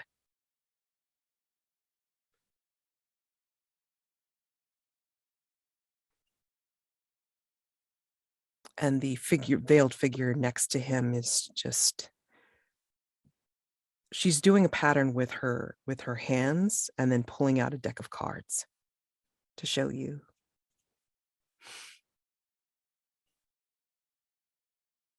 Eirinar, a group of girls gather in one room, gossiping in hushed tones about potential beaux. Fellow servants, boys from back home, or even a member of the household. Who dreams of true love or desire? Who of escape from service by marriage? And who remains notably quiet on the subject? I think there's this one youngish girl, and she's managed to like nick some ribbons, and she's got ribbons in her hair and they're very pretty, and she's just talking very cheerfully about her beau, and she's absolutely convinced that like he is her true love. But as we sort of look around the room, one of the there's this other girl who's looking over like what appears to be multiple pictures of men that she has like and she's telling some of her friends that, oh, this one has like money and a mansion, and like maybe I'll be able to like if I can marry him. But then someone else says, oh no, I thought you were more attracted to that one. And then they talk about money for a bit. And there's one girl, older, hair drawn back into like a sort of a stiff bun, gray starting to streak through her hair. She's just sort of looking at these funny conversations that these people are having, and like she sees her own hopes and dreams lost a little bit as she just sort of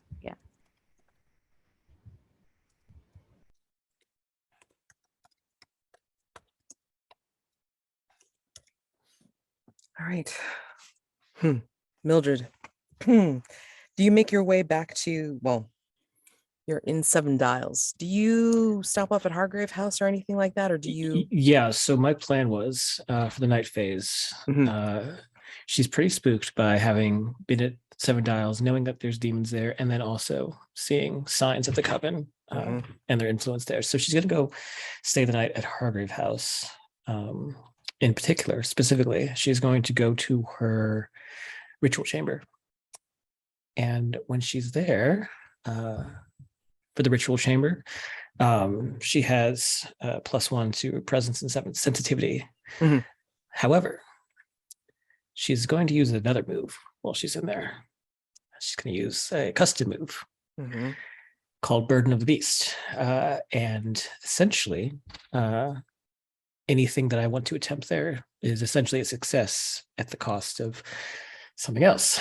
So what she wants to accomplish in there is to just find another clue to the Hummers. Okay. Let me see. Let me just take a look at the move. When you open yourself up to the beast's influence and invoke power, as if you rolled a 12. Roll with composure to see how the beast reacts. Okay. And do I have a +1 in this because of the ritual trip? No, it's just presence and sensitivity. So I'm going to use a item, personal quarters item. Sure. And I think part of the way the ceremony is set up is that she is naked in the chamber, and she's kind of seated and reclined, and between her legs she has a silver box, and she opens it up, and sort of using it as a lure, she opens it up to reveal the frozen heart that's inside of it, sort of like as an offering for the beast. So roll with advantage with composure. Yeah. Oh God. Tell me. Let me just see what that is.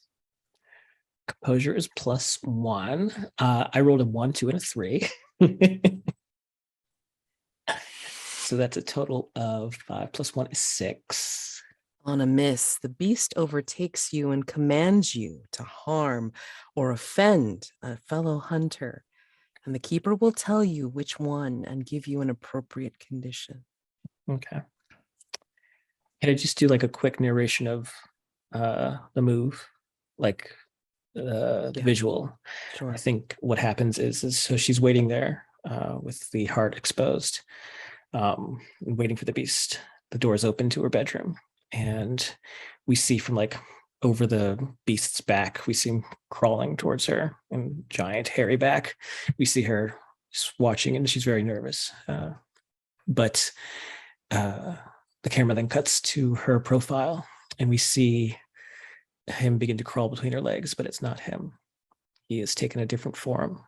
And this, where there was once a giant claw, there's now a more soft, masculine hand, and a very handsome face stares into hers, one that looks, and we see this muscular, lithe form that looks remarkably like Eligos.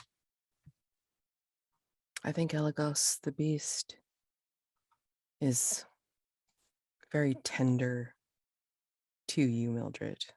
I think as he caresses your face and leans in and breathes these words that you wish you heard from Eligos himself, I think you, even though it's just a microsecond, a micro moment of time, you hope and wish that this is what was truly happening. But the beast looks at you with its eyes and growls after saying these beautiful words.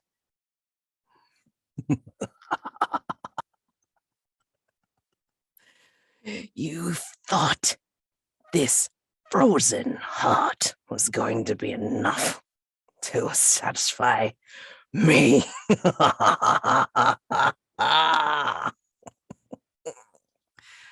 The breath turns hot and wet. The claws come back and rake your face.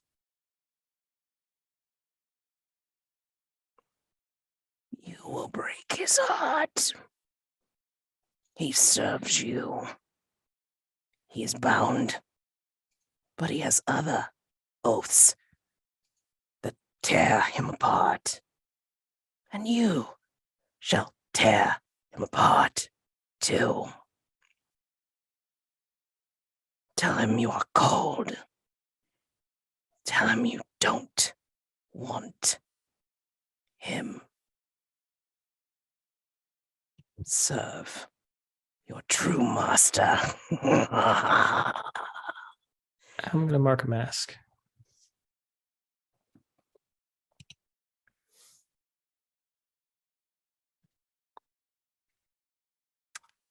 Seven to 9. The beast overtakes you and commands you to harm or offend a side character. The keeper will tell you who and give you an appropriate condition.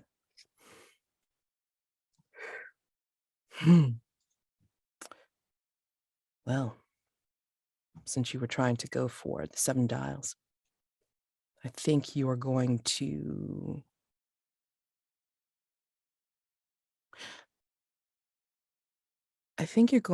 offend Mrs. O'Sullivan. I think the beast is going to have you go as yourself, but will be in possession of you, and you are watching in horror as the beast speaks insulting words. And I think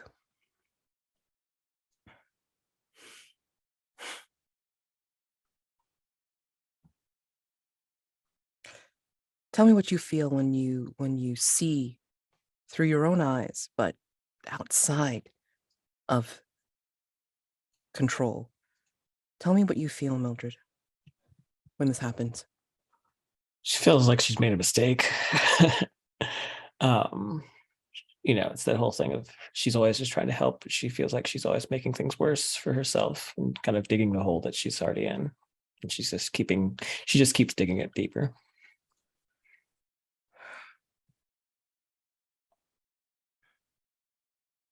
The condition is digging too deep. Chris, Shauna Muir, one of the chambermaids, is just about to unpin her cap when the servant's bell rings. What last domestic duties is she called to attend to by members of the household as the house settles down for the night? I think she is called to do some sewing, to mend a tear in the nightshirt of the man of the house. Spoke.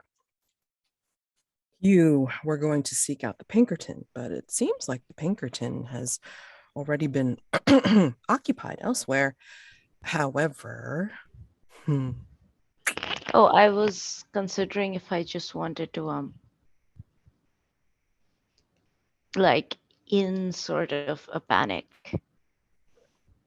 I think Smoke is going to, and given that, I am drained in the sense of I almost lost control to the creature, I am going to frantically, much to probably Mildred's dismay, although I don't know if this is on top of her list right now, start tearing up like floorboards and just start looking for anything that Taggart could have put there, or anything that Taggart could have potentially even things like a bug or anything else, like just absolutely absolutely paranoid, and just tearing up the floorboards, tearing up the carpets, tearing up, like just doing a little bit of destruction on Hargrave House itself as I sort of look frantically for anything at all.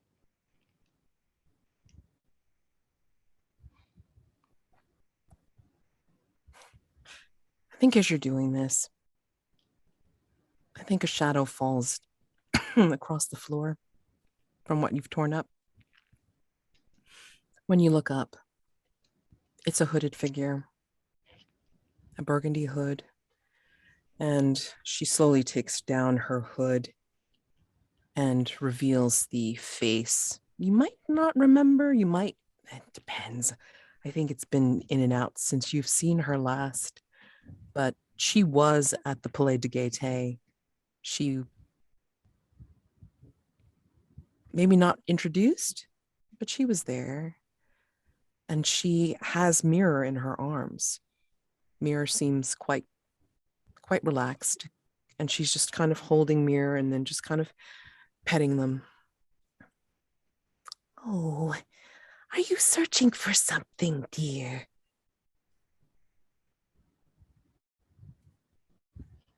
Don't answer her. Just going to keep. I'm not going to hurt her. I'm just going to keep working around her. And she moves around you. I mean, not to get in your way, just to kind of like, companionably, hang while, you're doing what you're doing. It's like, that might not get you what you want. I mean, your acquaintance may have hidden a trap for you. Or maybe it was a lie from beginning to end.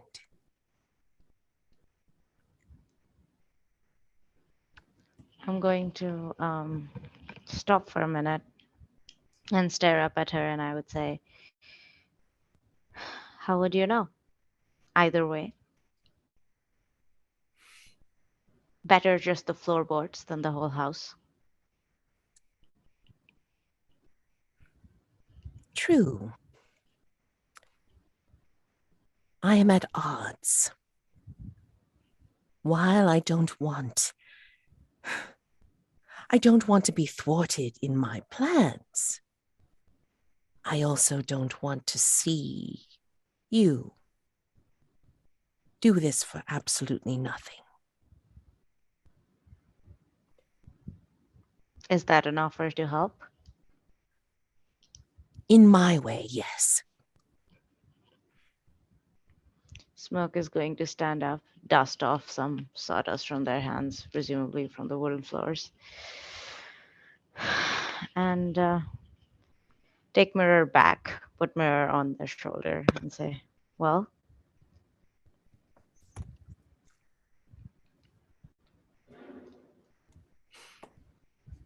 Jax.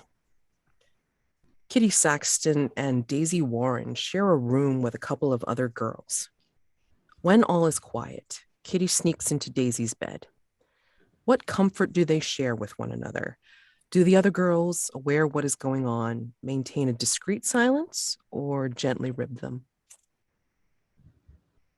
When Kitty sneaks into Daisy's bed, Kitty's a little younger, probably late teens, while Daisy is not too far much older than her, but still has a little bit of seniority in the house. But when Kitty sneaks in, by day they seem to have more of a big sister, little sister relationship. But I think by night there's a certain level of intimacy, not quite sexual, though it gets there sometimes. But at least in this night, it's much more about comfort and keeping warm. It's it's the late December. It's getting very drafty up here, and so they spoon each other to keep warm. Some of the other girls rib them from the shadows, laughing to themselves and making snide remarks, not out of mean-spiritedness, but out of just being playful. But as the night goes on and they see the two girls cuddled up together in warmth, there's a sense of, they're silent, but there's a sense of envy. They wish that they were as warm as they are on this December night. And even the girls who were pining for their beaux back home, and some of the other girls who are just kind of feeling the weight of their position and the loneliness of it. I think they're all sort of in awe of the warmth that they're sharing together.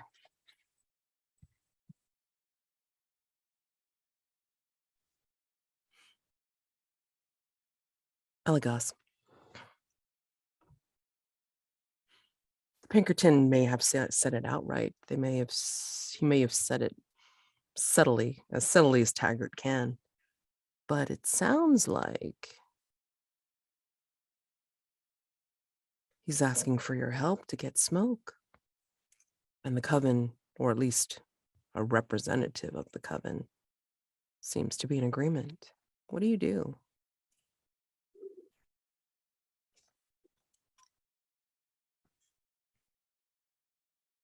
How would you propose we go about this?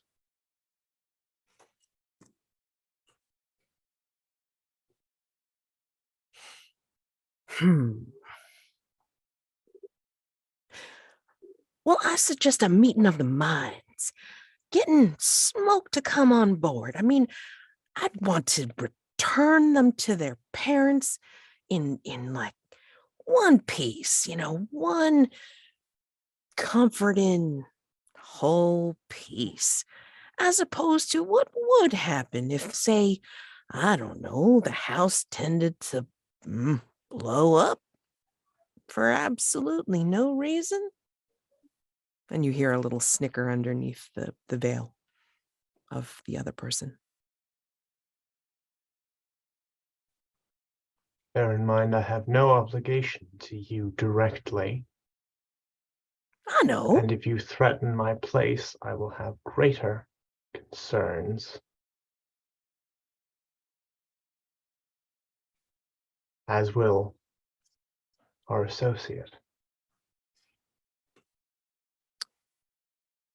Well, I mean, I can imagine some of your stature could to be able to get people out in time, call the rescue. And if somebody happens to disappear in the evacuation, then hey, no skin off your teeth, is it? Is it? Not if it's the right person disappearing. Keep your lady friends safe, I imagine, yeah?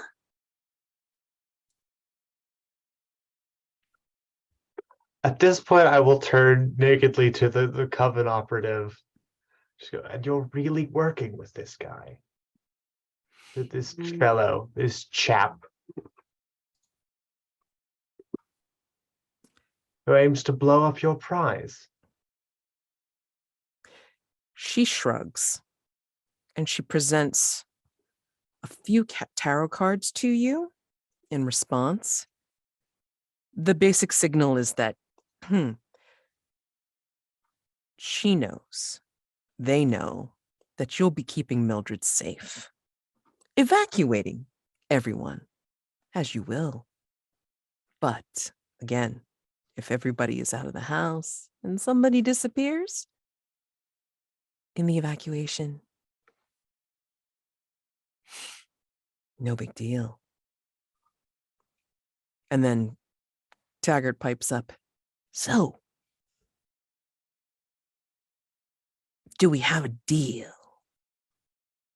If you'll allow me, I have an alternative to propose. The posturing of the Coven is like in questioning. And then, of course, Taggart gets the look on his face like, really? Let's flip over to Mildred. Mildred.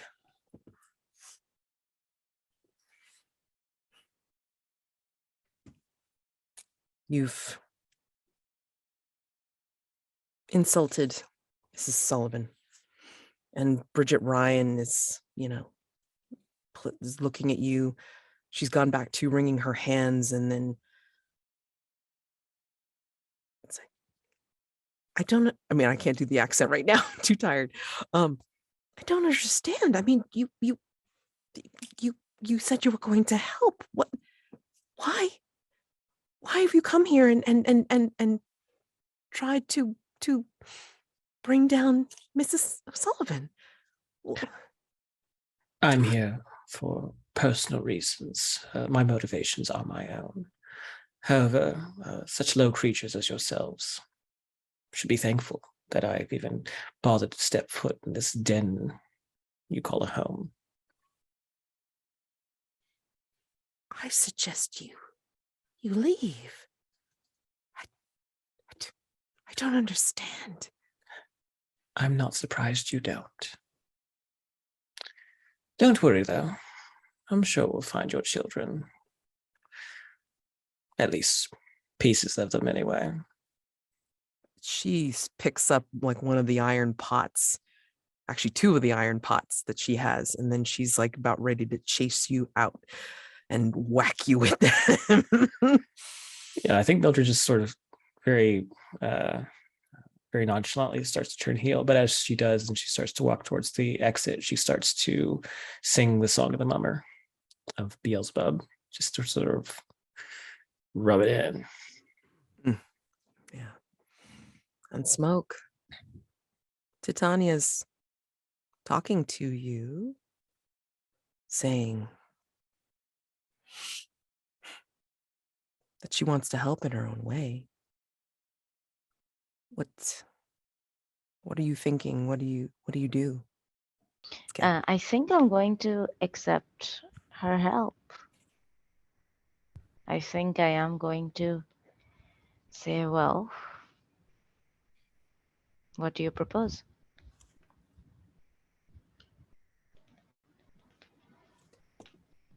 And we are going to leave this at the wonderful cliffhangers that we have.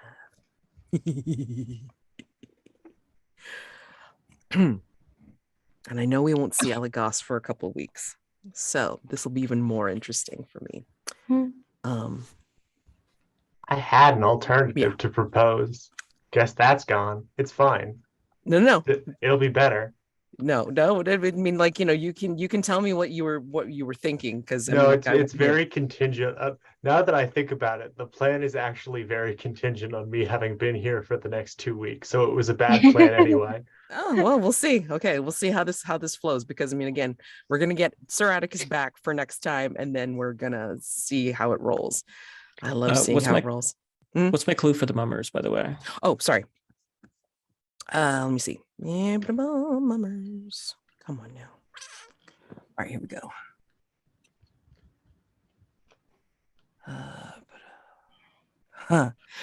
Okay, so you observe somewhere a Christmas card depicting a devil decorating a tree with 7 gifts underneath. That is your clue. I'm gonna go ahead and post that in here. Thank you. Yup. Okay. Okay, so let's go to Dawn phase real quick. Masks. God damn it. Oh my God, Smoke. Holy shit. Okay. I have like two to recite. Yeah. Yes, we're gonna get a fucking Martian in Hargrave House. Okay, hold on a second.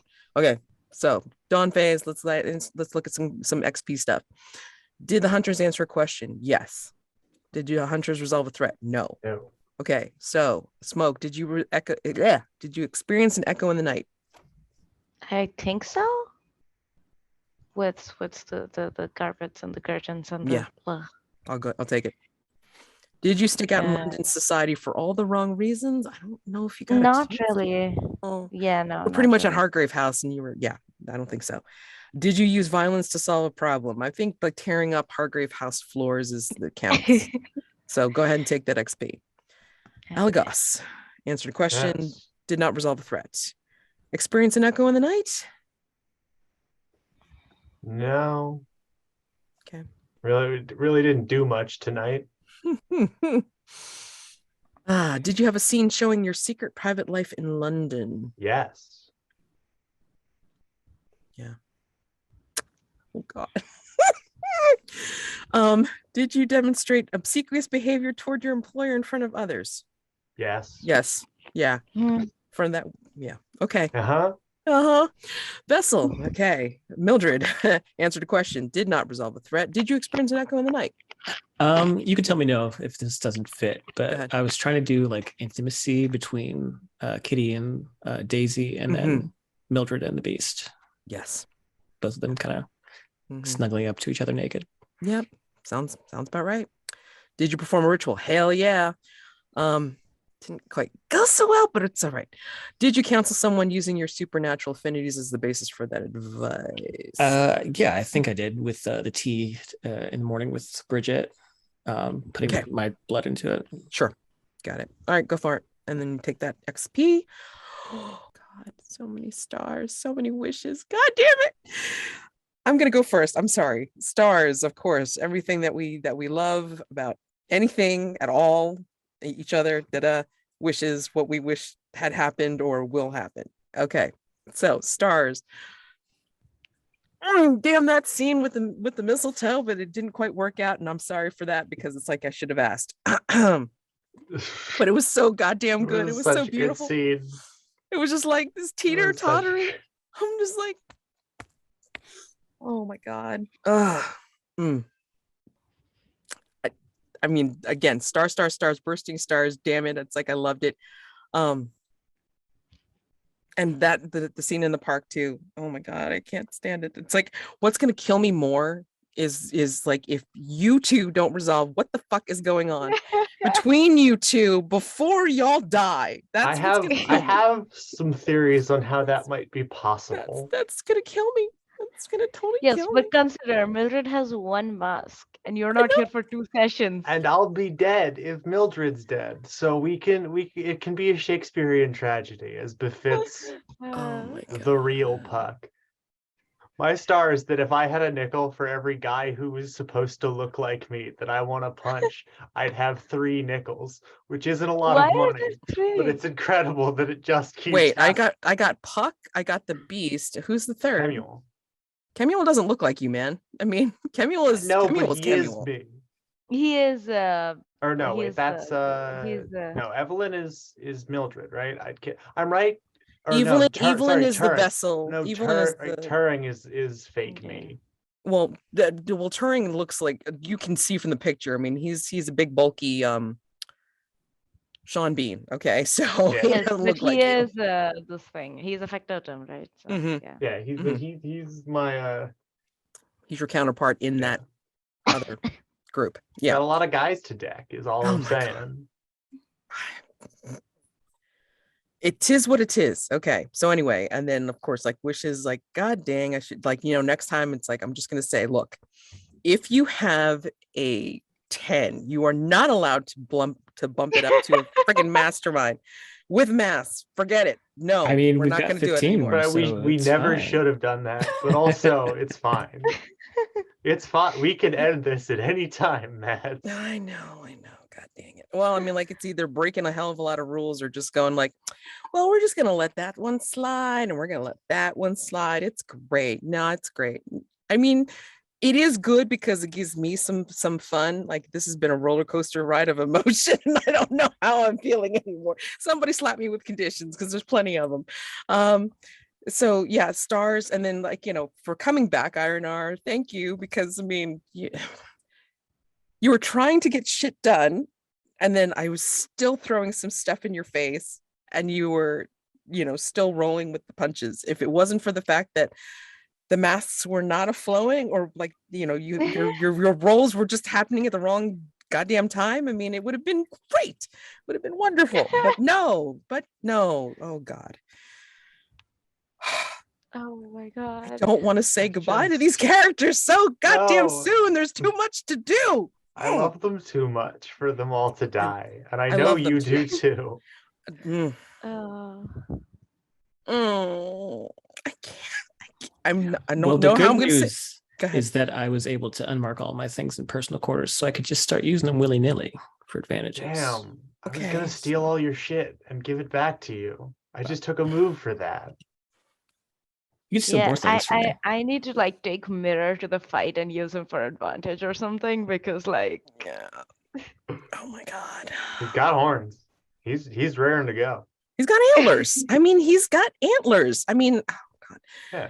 I've been meaning to write some stuff down, like, you know, for specific stars, but I can't because it's like you guys are just breaking my heart, but also making me very heartful right now. So I don't know. Oh, sorry. And then stars for the reaction, but I mean, maybe it's a bad on me for doing it that way, but I have to apologize to you, Jax. I mean, if that how it got really wrong, like was too hard. No, I mean, no, that was great. Like Okay. I wrote that fully with the idea that that was a possible consequence, but I think Okay. the way you framed it up and forcing me to like really kind of consider that relationship was really good. Yeah. Except the star. That, yeah. Thank you. Because yeah, that pained me too, but I knew that was No, you what got to the go beast there. was gonna You gotta do. go there. The beast was gonna do that.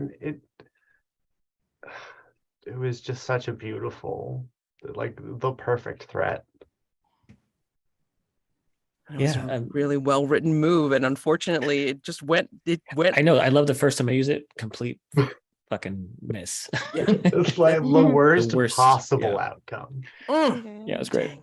Okay, sorry. Somebody else go. Yeah, no. I mean, yeah, my star for that. Like that's the stuff I love. You know, is being pushed into those situations, and not in like a malicious way, but in like a, you know, really putting the pressure on. Because you know, this game is not about, it's, you know, it's not heroic. It's very much tragic. Like as soon as you mark those masks of the future, like you're not going to have a happy ending. And so like being resigned to that, I'm totally okay to like keep pushing on that. And I think you did a really good job reacting to that. I really liked having Smoke back. In particular, I liked the paranoia that you brought, especially with like just like tearing up the house.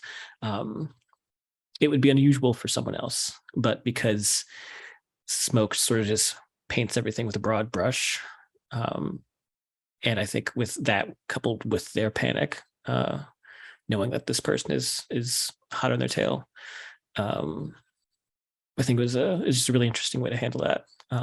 And a wish is to see how they handle this offer with Titania, because I don't know what that's going to be. And then yeah, start a Chris for putting up with my bullshit. All right. A wish is yeah, I don't really have any particular wishes, just to see where this keeps going. I've got 2 masks left, and I've got 3 threats. I'm So, gone you know, for we'll see what happens. 2 sessions. We'll see what happens. Maybe it's gonna be the Atticus show for the next 2 sessions. Who knows, So this you way know? he solves everything. So He's just gonna come. you alive. sitting at home taking no risks and he's just adding. Well, there's still night phases. I just find it so funny how thoroughly this party is divided between me and Jack, who are so deep in our own bullshit on so many levels, and then Smoke and Atticus, who are just here to like are professionals. They're here to kill fucking monsters. It's so good. Okay, for clarity, Smoke is here to punch things and whack things. The killing monsters is like collateral damage. Just added happens benefit. on the way. Yeah. When all you have is a hammer, etc. But yeah, those are my stars and wishes. I like actually another star is the Mummer's threat. It's really creepy. And the way that we're framing it up is this sort of demonic thing. My wish is to see how that plays out. Yeah, my last star, because I really don't have a wish other than you fucking live, is I really like the way the mummers are turning out. I really like how we've painted the neighborhood of Seven Dials as this like very tight knit sort of claustrophobic community. Okay. So stars for like the mistletoe scene and just the tension. The entire the scene with the beast, I was going oh the entire time because when Jack chose to yeah when it was revealed that he looked like Eligos and yeah and also at the mask stars for the way the faction sort of formed where it's like Coven and Pinkerton versus Titania and her co versus well us in like three different factions. I really like how that works instead of like everyone siding with the mastermind because that's fun. I like Titania and her whatever investment she has in Hargrave House. I wish I had rolled better. um but stars for like just mad suffering the entire time but going with it and letting us do our thing despite like us being absolute um I think just stars for like yeah just the Mildred and Eligos and everything that is I can't wait to see Sir Atticus and I can't wait to see how this goes and we'll see if I die before I meet Eligos again so yeah. Yeah, I'm We've gonna had a as soon grand as this total of thing one scene converts and then I together. can get it uploaded to WeTransfer. Damn it, this thing's gotta be on the chat on the Discord DM because I don't care who wants to watch it because I gotta watch it again and again just to remember what the hell happened and then go, oh my gonna save you all shit. Like I said, it might be the Sir Atticus show for the next 2 weeks just to make sure that my vessel and my Americans stay alive. Jesus.